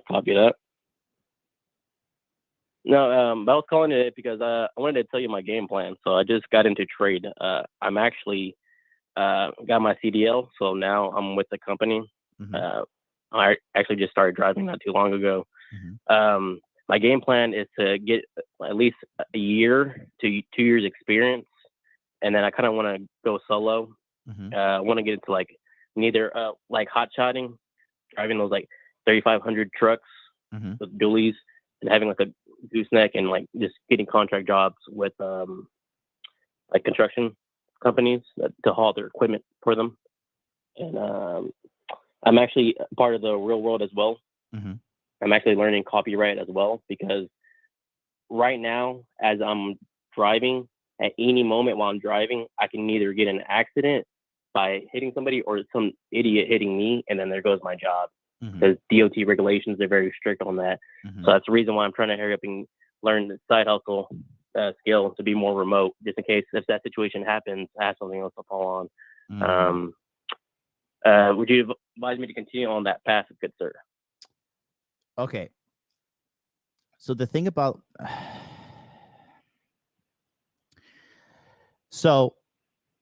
the thing is this, right? I would say that do you know anybody making money in copywriting directly? Do you know anybody directly making a money? No. Okay.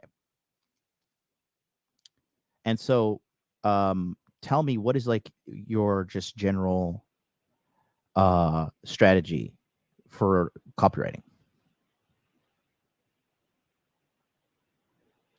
Like my game plan on like how to do it? Yeah, like what's because you're gonna get this skill of copywriting, and then like just tell me, like, when you signed up for the real world and you decided to like pursue this path of becoming a copywriter, how are you playing this out in your head? Well, I'm going in, and then we have Money Mike that be teaching us the skill that he has. Also, a man named Andrew, which is a coach for the copywriting. So it's like lessons like every day, and they have modules and go by and step by step. They basically like lay it all out to you. I mean, my idea is just to take at least an hour to 2 hours out of the day to develop the skill and learn it, just so I can have something more remote. I'm just trying to get like multiple incomes. Obviously, my first agenda is getting the experience and saving money with the CDL job, because it does pay well. I mean, starting off, I'm getting net pay on a good day, on a good week is $1,500 a week, and then on a bad week, it's like minimum is like $1,200 to $1,300. Are you making that right now? My game point. Say it again. Are you making that right now? I just finished training, so training is like $1,000, and I get paid by the load. And I have two friends who we're yard dogs starting off. I don't know if you know what that is. Just people working in the yard, moving the trailers around and backing them up to the side of the warehouse so the package handlers inside can open up the doors and start working. So I learned a lot of skills just by that and like hauling trailers.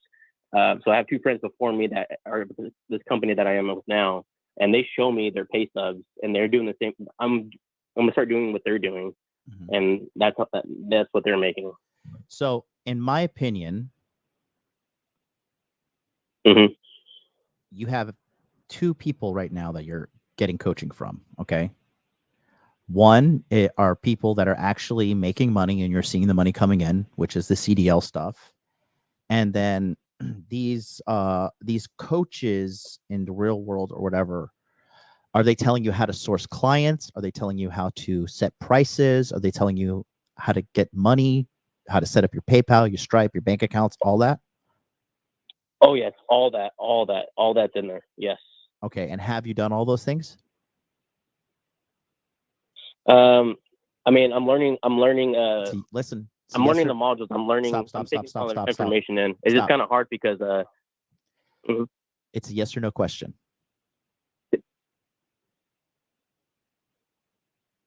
No. Okay. And then why have you not done that yet? Just with my scheduling, I'm working overnight. So I start about 7 and I end about 6. And then I am a father, so I don't get to go to sleep as soon as I get home. I have to wake my son up, get him fed, get him to school, and then go hit the gym afterwards.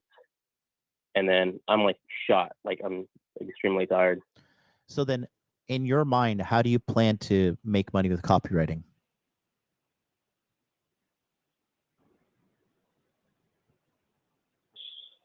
I guess necessarily is just learning the skill down to the T.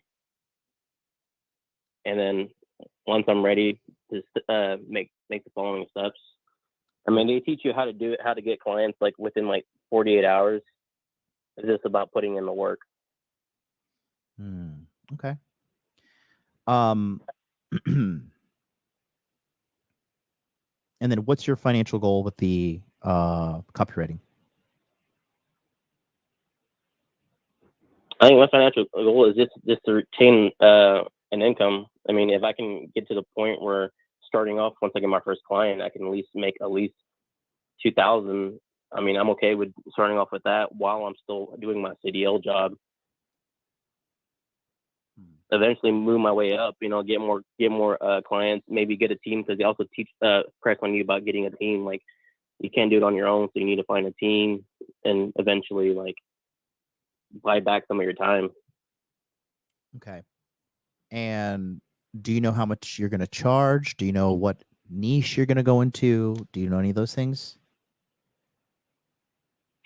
From based off from the modules, from what Coach Mike has put out, like a lot of when they're starting off, when they're doing their copywriting, doing basic just like advertising and getting something as small, they always say that if need be, like try start off with just getting your brand out there. They always talk about getting your social media out there, because you're not going to get any clients if no one knows they exist. So they really press on you, like posting every day on social media and targeting people that need help, that have businesses, and ask them to like basically like, hey, like I'll do this free for like a small time until you start getting more results and start seeing people come in through your door or for your website or buy stuff, and that's when you start talking pricing. Okay. So you didn't answer my question.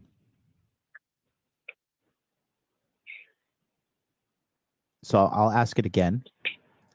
What area are you planning to target to help people with copywriting? Like, are you going to do fitness copywriting? Are you going to do vegan lifestyle? Like, there's a bunch.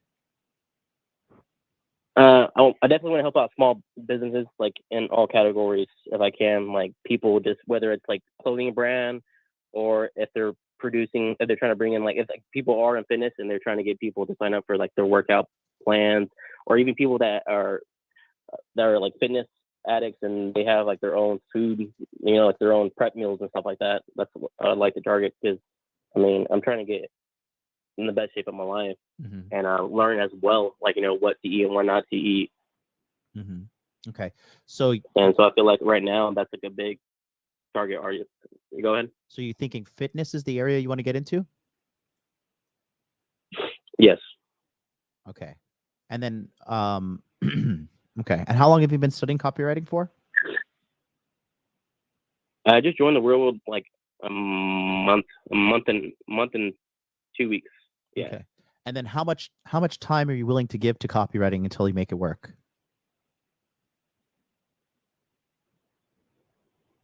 I'm willing to put in an hour to 2 hours a day. No. How long? And take two sets work. How long? Like, what's the maximum amount of time you're willing to put in?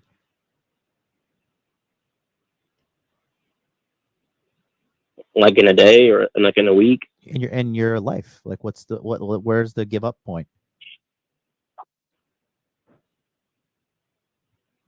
I mean, I'm trying to go as far as I can go. I mean, I don't want to quit. I don't want to give up. I mean, I see myself trying to push to take this serious. I'm about to get my own place in about a month and a half. Now that I got the CDL job, I'm able to afford to live on my own. So I'll be able to have more time to myself. You know, not too many distractions. Do you need to move out? Because I'm willing to put in. Listen to me. Do you need to move out? Mm-hmm.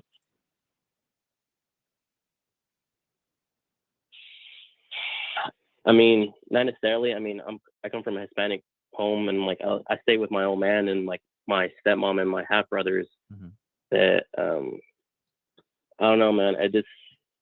It can get kind of toxic here, if you know what I mean. All right, if it's getting toxic, get out. But here's the thing: you're making, you're kind of making the typical mistake that people get. Like as soon as they get money, then they start adding expenses to their life. But if you need to move out because your mental peace is at hand, or at stake here, then move out. Mm-hmm. Well, let me just tell you this. My old man has been fighting cancer for about 2.5 years now, and I was actually supposed to go in the army, and like I already had done my ASVAT, and I had to go in a week before he got his results saying he was diagnosed with stage 4 cancer. So I stayed back, and I did not go into the military. Got a warehouse job at FedEx. Worked my way up, working the graveyard shift to the day shift, and then became a yard dog, and then got the experience, and then used like that benefits they had for like school, and I went to like a trade school to get my CDL, and that's where I'm at now. That's really good. It is getting hard over here just because I feel like I'm the only one that's pulling a lot of weight. Like my parents do depend a lot on me, and I don't mind helping out, but it's just like I feel like a slave in here because like it's like I'm having so much more responsibility without authority, and I feel like a slave. So, what kind of cancer does your father have? He has colon cancer. Is it terminal?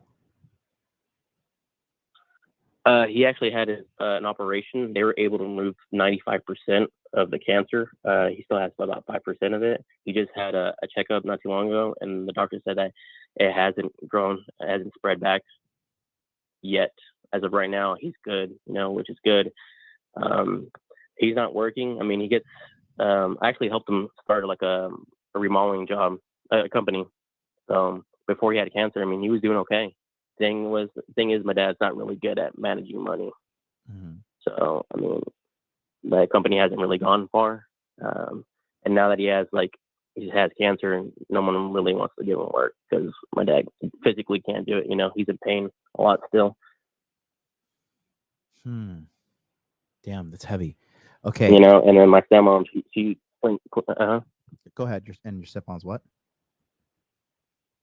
Oh yeah, she cleans houses, but obviously it's not enough. And then I have a brother that works at UPS, but I don't know. I don't feel like he's pushing himself hard enough. He works part-time hours and just stays in his room and play on his computer all day. You know, so I feel like I'm having to do a lot. Yeah. How old are you? You know what I mean? Like, I'm 27. Bro, you called yourself the short man, but you really are the fucking big man because you're holding this whole fucking family together, dude. Trying, man. You're not trying. You're doing it. You are holding this whole fucking family together. All 5'5" of you. You're a bigger man than some of these motherfuckers out here that are 6 foot tall losers, bro. Okay. Well, yeah, it's funny you say that, man. Yeah. Go ahead. Mm-hmm. Go ahead. You want to say something? Go ahead. No, I was gonna just say like it's funny like I don't let my shortness get to me. Like every time a chick tries to throw like a pun at me, she's like, oh, like you're not a man. You're not even like 6 feet tall. You're short. And I'm like, you know how many 6 feet people I know that don't even take care of their own kids? Like, bro, miss listen. you with that BS. Any woman who tries to make fun of you for your height is most likely a piece of shit person in general. Like good humans, good individuals, men or women, they're not going to disparage you based upon your physical appearance, okay? Let alone something you can't control, which is your height. So let's talk about what we're going to do with your life now, okay? So you're in the monthly coaching. I'm definitely going to help you far more detail this Sunday. Now, how can I do it? Okay. See, my biggest thing is I don't want you moving out right now because you're just going to acquire more expenses. But is living at home like toxic? Like, do you dread going home? Is that the feeling like when you're about to go home? At times, yes, just because like my stepmom's very like stressed out, which I understand. You know, she's like, oh, like just worrying about like the landlord already wants to kind of kick us out just because the fact that the house we stay in should really be charging us about like 2100, but she's actually charging us like 1700. Yeah. And she feels like she's not making money out of the house, and she actually wants to sell the house to us. And my dad's like, oh, son, what do you think about buying this house? And I'm like, I don't know about that, Dad. Like, even my own mother, my biological mother's like, son, hell no, like, don't sign anything. Like, you don't want to get into that. You know what I mean? Yeah. So here's the deal. You've already signed up for monthly coaching, and this is a complex problem. I have a solution, but I can't. I'd have to like whip out the iPad and give you like a whole fucking breakdown right now. We'll do that on Sunday, but make sure you're there on time. Okay. 9 p.m. Eastern. Figure out what the fuck time that is in Texas, and show up on time. Okay. I'm pretty sure it's 8 p.m. I'm pretty sure it's 8 o'clock. Okay. I'm pretty sure. Because I think time. Anyways, I mean, you sent out the link anyways, right? Like, yes. Close to when you're about to go on. Yes. Exactly. On the Telegram. Yes. Did you fill out the onboarding information? I did. And then I think I did. Then it took me to like that app, that app that we filled it out on, and it tells us like to make an account on there. But that's as far as I did. I just like made it. It was for free, so I signed up on that part as well. But I didn't do anything else past that. Let me just double check. Make sure I have your information in here on my database. Okay. It's Lewis, right? Yeah. Okay. Yeah, you filled it out twice. I got you. Yeah. You can call me Anthony, Coach. I like to go by Anthony. That's my middle name. Okay, cool. All right. Yeah, I'm seeing some things here that we got to get handled. Oh yeah. Oh yeah. Okay. Yeah. All right, we'll talk about this in private. Okay, but I got your information. We'll talk. Cool. Sweet, dude. Sounds good, Coach. All right. Well, listen, Anthony, keep your head up. You're doing a great job, man. You're literally the glue of holding your family together. So we're here for you, bro. I got you. We'll talk on Sunday, but I have a solution. We'll talk on Sunday, okay? Perfect. All right. See you then. All right, man. Take care. Peace out. Peace. Jesus Christ, man. What a fucking that guy's a real man, you know? That like, again, guys, let me tell you something too. All this bullshit out here. Are you tall? Do you have six-pack abs? What kind of car do you drive? All this is fucking meaningless trash that people who are empty inside use as judging points for another human. Okay, that guy has got a fucking heart of gold. Take care of his son, take care of his fucking baby mama, which it was on his data that he sent me.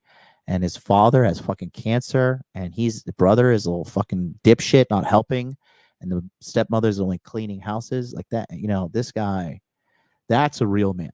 That right there is a real man. And I don't give a fuck what none of these vapid women will say about his height or his body or whatever.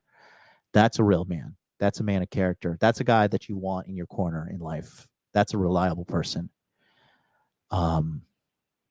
God, that's so fucking sad. But it's all good. We're gonna turn that guy around. It's easy. It's cakewalk. Especially because he's got a CDL license. We're gonna get this A-okay. But anyways, let's go to 260. 260, you're on the air. What's up?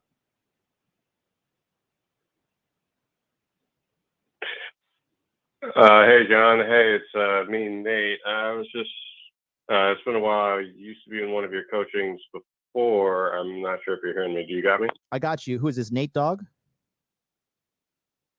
Yes, that's me. Hey, man. How you been, bro? All right.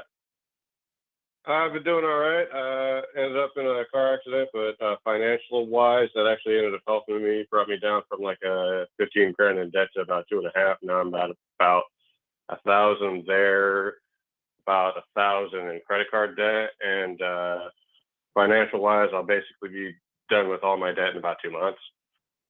Are you okay? Oh yeah, I'm fine. Physically, everything's fine. Just single, house wise, everything's like financially wise in order. I'm just trying to figure out the next move. That's all. What happened? Do you get hit by a car accident? Well, at the time I was working Uber because I had quit working in a hospital for while I was a cook. Before that, I was doing I was a cook at I was just in food service, and I finally got out. I ended up now currently working at Amazon. I make like $18, $15 an hour. I work night shift, but debt wise, I just have overall about $2,000 left. I'll be done with that in 2 months. Really, since I work at Amazon, they have an educational program, and I was just trying to figure out whether to go into like cybersecurity or doing like CDLs or just anything with education. Really, I just don't know what to do right now. That's all. Okay. And so, in regards to your call today, like, I mean, Jesus Christ, that's crazy. Shouldn't be, well, it is what it is. So how can I help you today?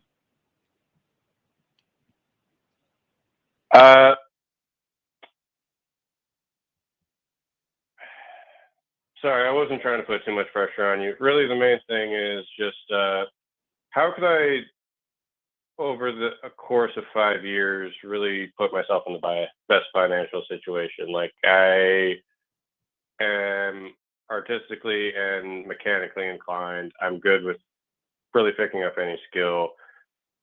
The things I'm looking at are mechanical and cybersecurity. I guess I'm just trying to get somebody's outside opinion on what I should do. How old are you now, Nate Dogg? 27. I'll be 28 in March. Okay. And then what are the skill sets that you have to earn money right now? Because you said you were doing Uber Eats prior. Really, the main skills I have are in graphic design, physical labor. I'm a damn good cook, and really I can do a few good things in Excel, but otherwise I don't really have very many skills. I'm good at selling things at Spencer's, but that's Spencer's. Like, otherwise I have decent interpersonal skills. Where do you live? Indiana, Fort Wayne. So second largest city, top 50 in the United States. Do you live with your parents? For no, I live by myself. About $650 in rent and 90 seconds, and then bills another 200 on top of that. Cool. So why don't you have any skills? What have you been doing with your life? You're 27. When I was 19, I moved to Chicago and pretty much just centered all my decisions around women. I, at one point, did work 3 jobs, but I was working multi-house. I really was just aimless. I was kind of fine with where I was. 60 seconds. Complacent, didn't really have any goals. And I guess I'm kind of in the same boat now, just better mindset, I suppose. Do you at least have a high body count because you chased women for that long? Probably by your perspective, no, about 25, but really that's enough. For the longest time, I was a serial monogamous, so I really didn't do much. All right. So when you joined my monthly coaching, what was your initial goal for joining? I wanted to improve 10 seconds. honestly, but I wasn't mentally in the point where I actually could do so. I was really just sort of mental masturbation and kind of been there in the last 2 years. And then why did you quit? Financial reasons. I wasn't financially, I had to quit. I couldn't actually afford to keep paying. That was really the main reason. As for doing the work, I just never actually do it. Every time I was trying to start, I would come to this wall of not being able to start. I would be pissed at myself for not doing it, but every day I would just not be able to start. It sounds pathetic even to me, but I have no idea why I can't start. It's okay. You're not pathetic, but you are in need of help. So you're going to be 30 before you know it, bro. And, getting on, all the chats and sending super chats and all this shit. Because I see you on Donovan's chat and I see you at Fresh and Fit. You were sending all this super chat money, but your personal life is not together, my friend. And you could sit here and play this whole alpha male game, like I'm an alpha male, I'm this and that. But I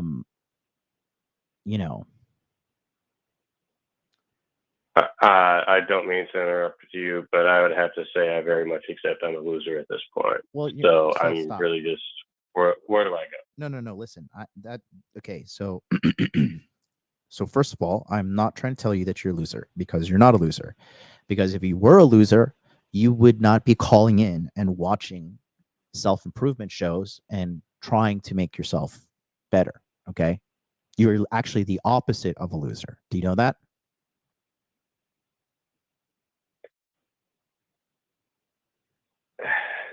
Yeah. Sorry, I'm not trying to be overly negative, but yeah, I understand what you mean. Yeah, it's okay. So here's the thing. If you're going to get back into monthly coaching, you have to take action to change your life. Signing up for the monthly coaching, and I'm going to be very honest with you, the fact that, dude, my monthly coaching is insultingly cheap. It's $150 a month. Okay. And the fact that you are thinking that just signing up for this is going to change, that's the first red flag. And then the second red flag is if $150 is really throwing you that off financially. I mean, that's literally $5 a day in a 30-day month. Oh no, sorry for the miscommunication. This was back when it was the I believe it was like an $800 yearly thing. Okay. It was the men's group. The men. Sorry, my memory's kind of foggy right now. It's okay. But yeah, it wasn't like your current $150 a month program. Okay. So the thing here is we have got to get you a proper skill. You said you're a good cook. Okay, so you want to go work at fucking Olive Garden? No. You say you're a graphic artist. Okay, well, AI is going to obliterate graphic artists off this planet. And graphic artists are some of the most irresponsible shitheads on this world anyways. I fucking hate dealing with them. No offense to you. But I'm just telling you from a guy who runs a business. I agree. Yeah. And so, that's something that is something not very much of a valuable skill. You want to be able to have a skill that can take you to the marketplace and get you a position that's going to eventually get you to $100,000 a year. Okay. So we need to do a skill discovery on you, and then we need to do a life plan that you could, if you get serious with me and you stop fucking around and you stay fucking focused, we can have you a job by the time you're 30 making a bare minimum of $60,000 to $80,000 a year, with upwards to 100, 200, 300,000. But you have to do what I fucking say, and you got to show up consistently, and you got to not waste any more fucking time. Because, dude, you're going to be 28 in March, bro. You should have at least a college degree or some kind of shit under your belt, but you don't. And you're not a loser. You're just a little behind the curve, but that's okay. When I was fucking young, I didn't start college until I was basically 21, but I was able to get my degree in 3 years, and now I'm fucking multi-million-dollar fucking entrepreneur. So if I could turn my shit around, you could turn your shit around.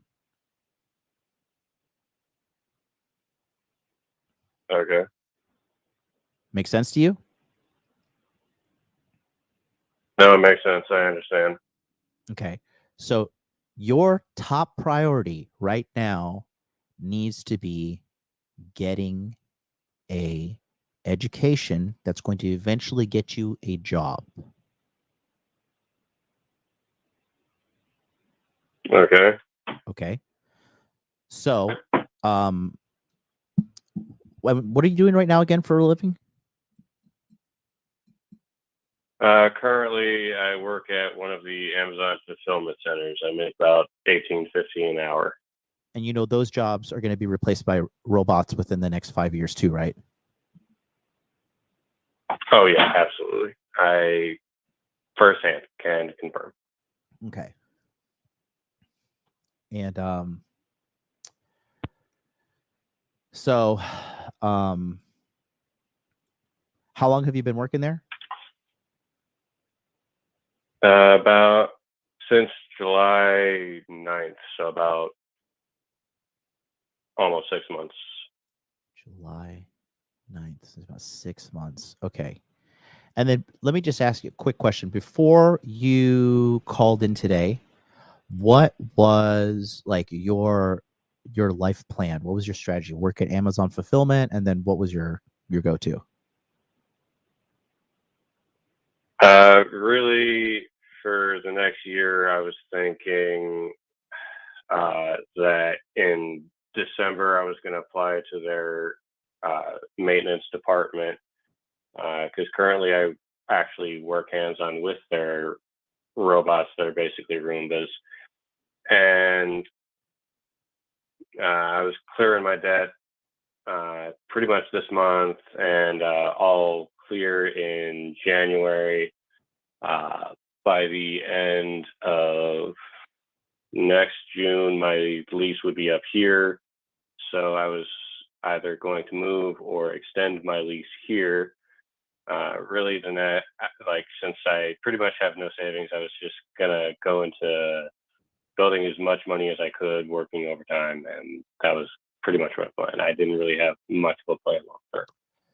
Why do you have no savings?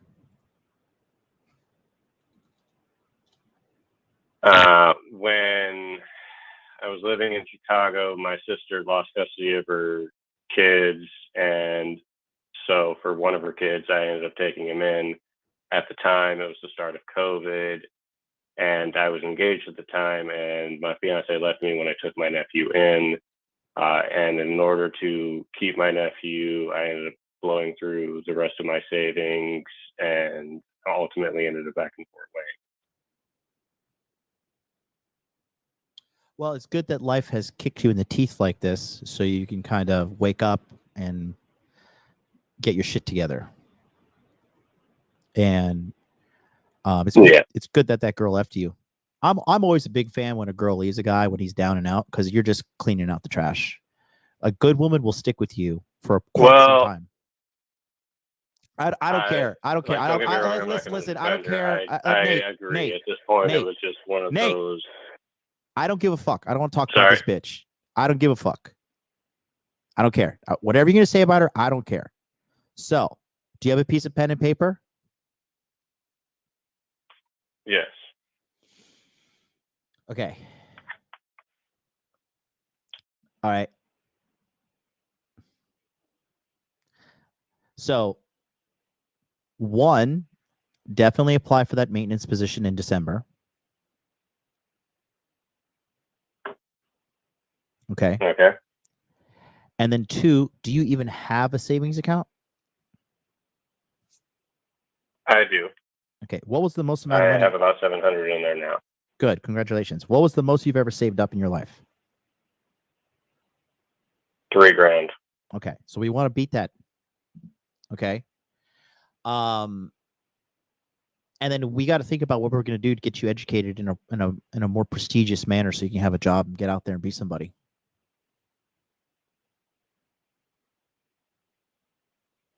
Okay.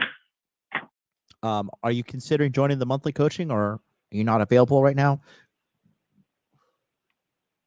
If I'm being honest, I actually just looked you up today randomly on a whim. Okay. And it's been about a year since I've actually watched you. Sorry to be insulting, but I'm not insulted at all. I'm not. Don't worry. I'm here to help people who need help. I'm not insulted. I'm not like that. You're good.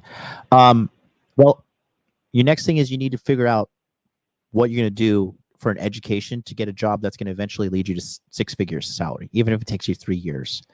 But you need to get that. If you want an expedited help, sign up for my monthly coaching. It's on my website. It's $150 a month. We do coaching calls every Sunday, the second and fourth Sunday at 9 p.m. Eastern.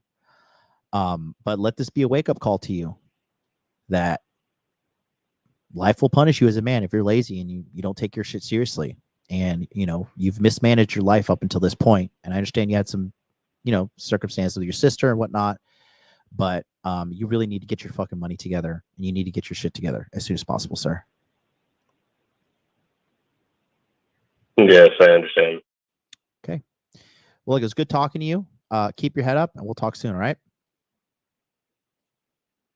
Yep, talk to you soon. Okay. Bye. Bye-bye. Whew. Guys, I'm telling you, if you don't get your shit together, life is going to fucking punish you, period. Life has been too easy for a lot of people, and chickens are coming home to roost in this economy.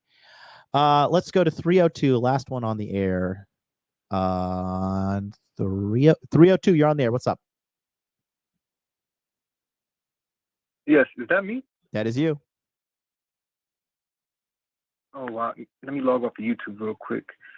Yeah, hello. I'm calling right now because I'm 19, and I'm in the same predicament as the last man you just spoke to. Uh-huh. Yeah, so I'm trying to get my life together, and yeah, I just don't know where to start, Mm-hmm. But yeah. And And I'm thinking about okay. your course. That would be a good start, You think what would be a good start? Sorry. But yeah. Investing a little bit of money into your course, so I could fix my life together. Which course are you talking about? I have several. Oh wow. The one that you're posting in your right now in your YouTube. Okay, so that's not a course. That is a live coaching program. That is when we meet every Sunday. Yeah, the coaching. Yes. Mm-hmm. Every second and fourth Sunday. What are you doing for your? What are you doing in your life right now as a 19-year-old man?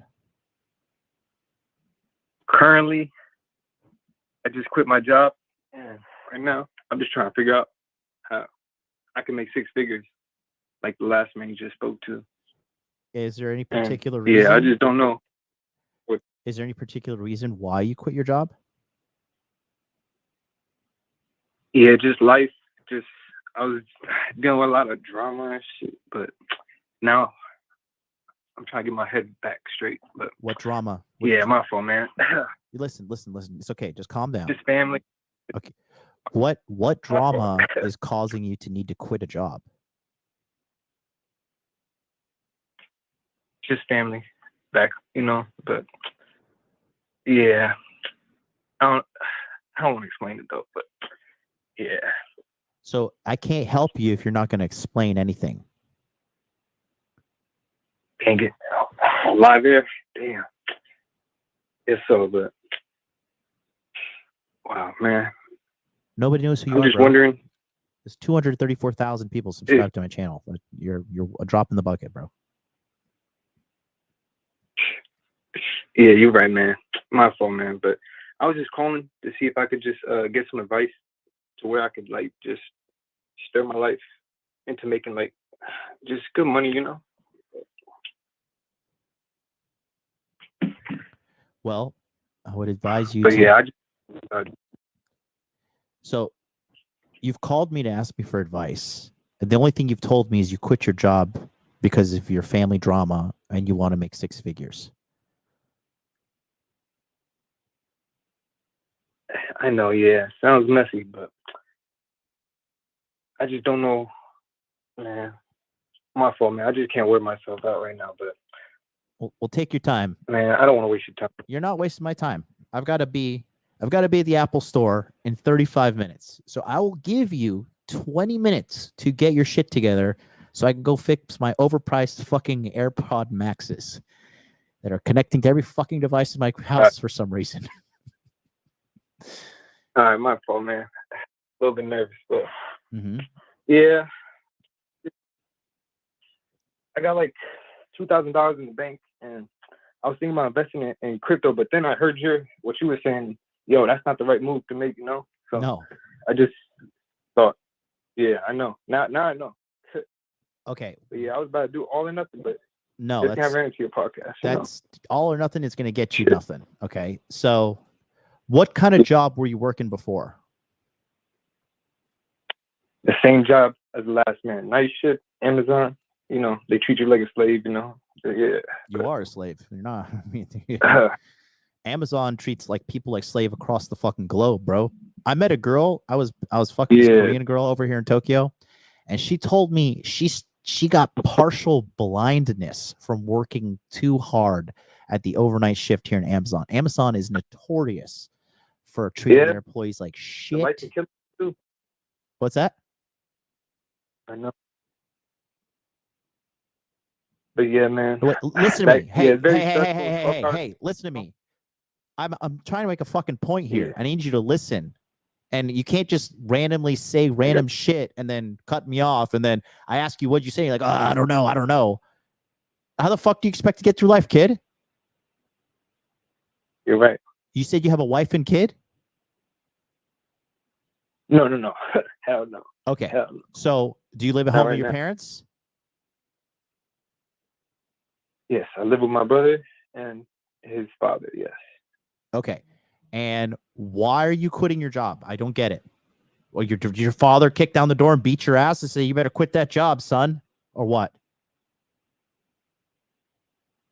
Just, my mind was not there, and basically just a lot of stress. And I was going to work for 5 hours of sleep, but I'm not here to make excuses. I'm just, just trying to move on and just try to do the best I can, but man, fuck.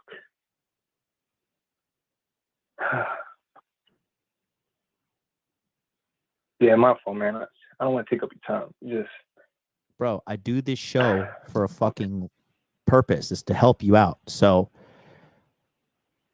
yeah, I appreciate it. So what? I appreciate what you're doing for everybody. Thank you very much. Let's make it easy. What's your name? James.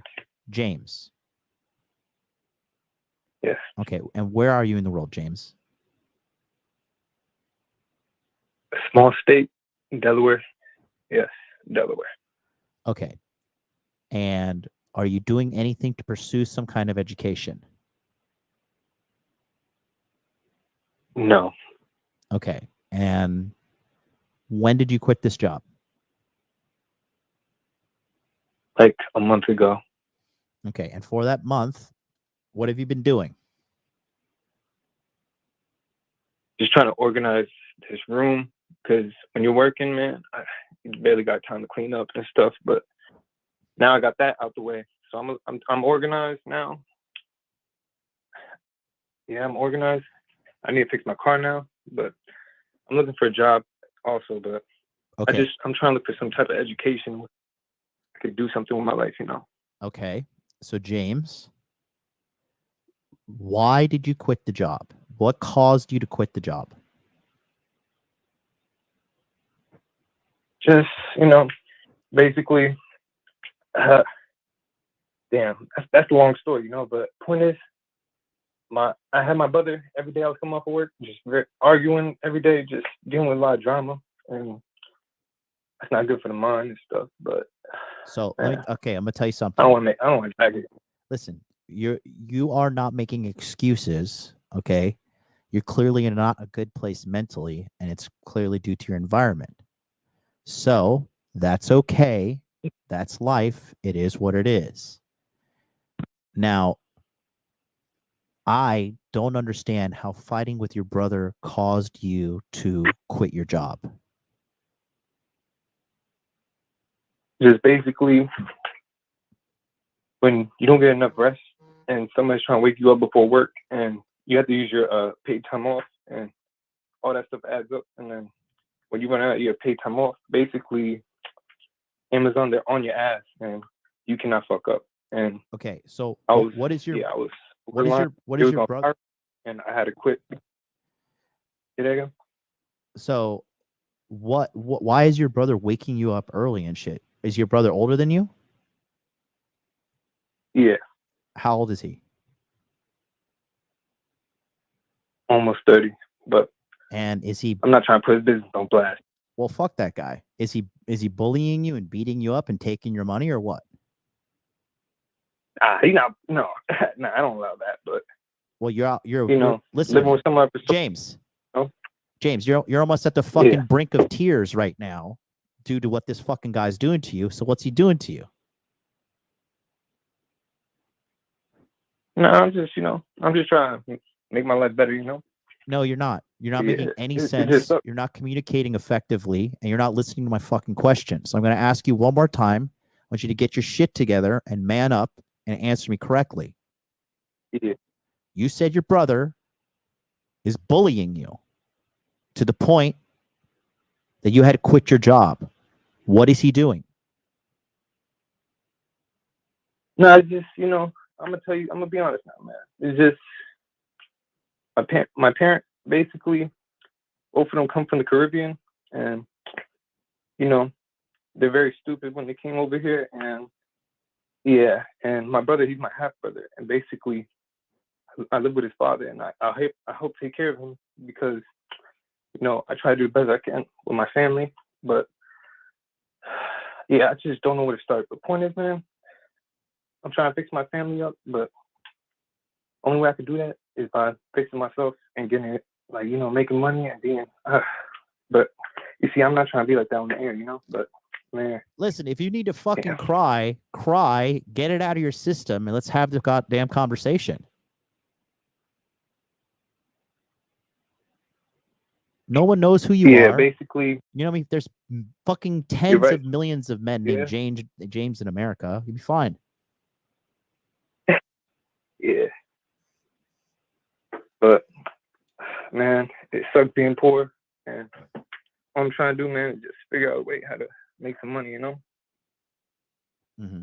But I guess everybody is. But I'm honestly just trying to find the right path that I should go on in the education side, Okay, but you didn't answer my question.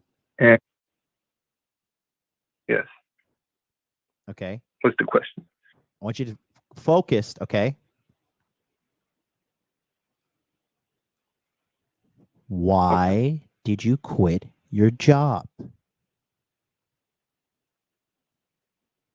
Basically, I was working 12-hour shifts, and that stuff gets to you, man, when you barely get sleep and dealing with people outside the home. That just makes your environment more crazy, But that's, for the most part, that's the reason why I quit, because I barely had any rest when I was going to work and stuff. But I'm not trying to make it about that, But I guess I have to try to explain the best I can for you to understand. But I'm just trying to figure out where I should invest my money at, you know? Okay. So I'm going to ask you again because you're not answering the question. Do you have any form of like mental retardation, or do you have a learning disability that I'm not aware of? I mean, yes or no? No, not for the most. Okay. No. Are you standing or sitting down? I'm on my knees. I know. Okay. Sit on your ass and just calm down for a second. All right. Yeah. Why did you quit the job?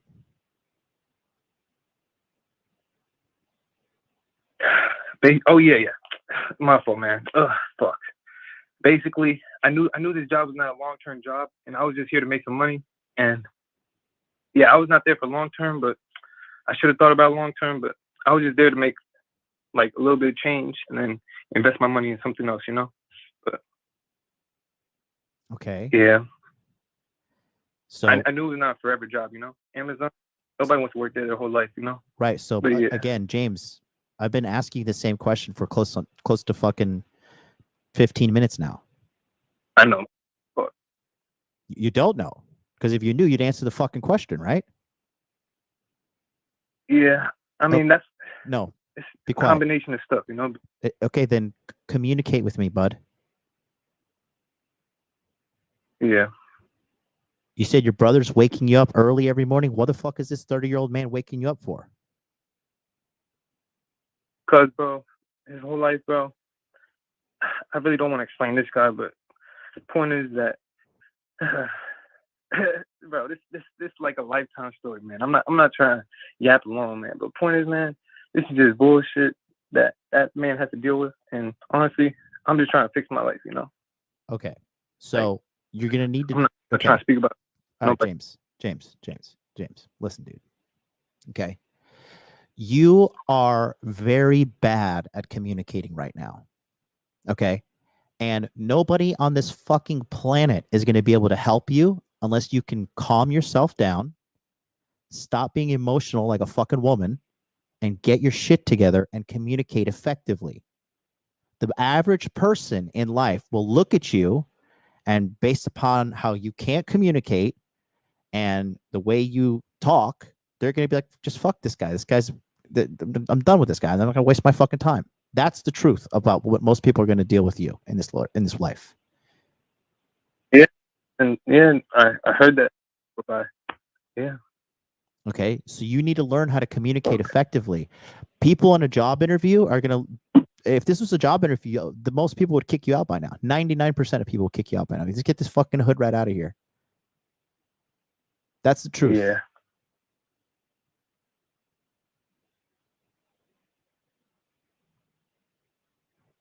Yeah, man. I'm just trying, you know, I said this already over and over, but I'm just wondering if me joining that course, you know, will able to improve my life, you know?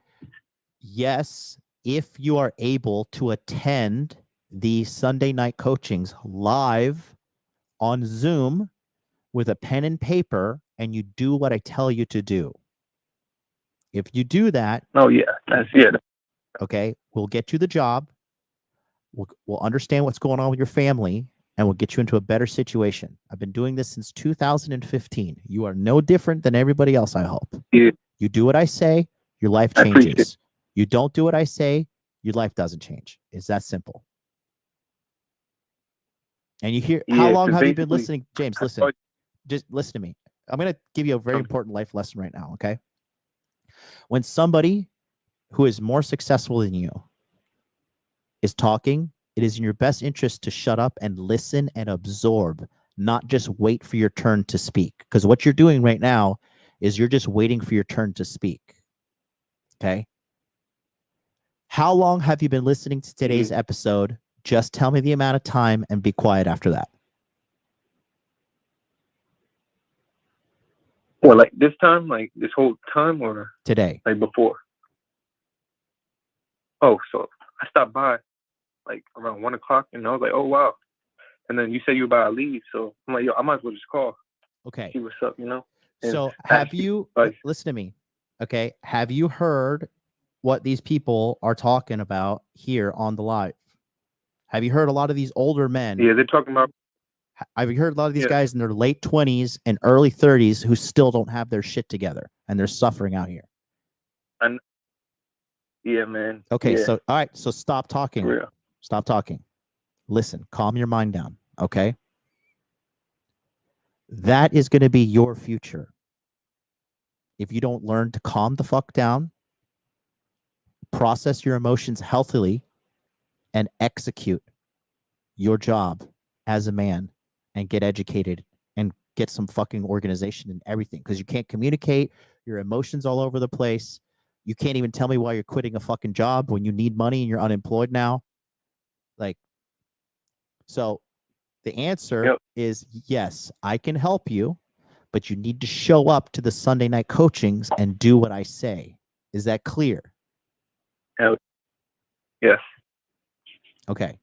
So if you want me to help, sign up and show up. If not, then I can't help you. Yeah, that sounds pretty good, man. For the most part, yeah. Okay. And if you sign up within today or something, I'll talk to you on Telegram immediately. Okay. I mean, yeah, I got you, man. I'll give you a call on the phone because you're clearly in a tough spot. But that's what I got for you, James. All right, buddy? Hey, people are worse off, you know? People are worse than me, you know? So, but thank you, man. I appreciate it. Yeah, you're very, very welcome. You have a good night, okay? Keep your head up. You too. All right, bye-bye. Yeah.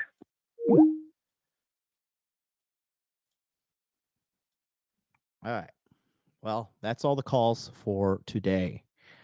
Guys, I'm telling you, for you guys that are just still listening, still watching, and you're not getting your shit together, look, as a man, it is your responsibility to make as much out of your life as possible to protect yourself. It's not for women.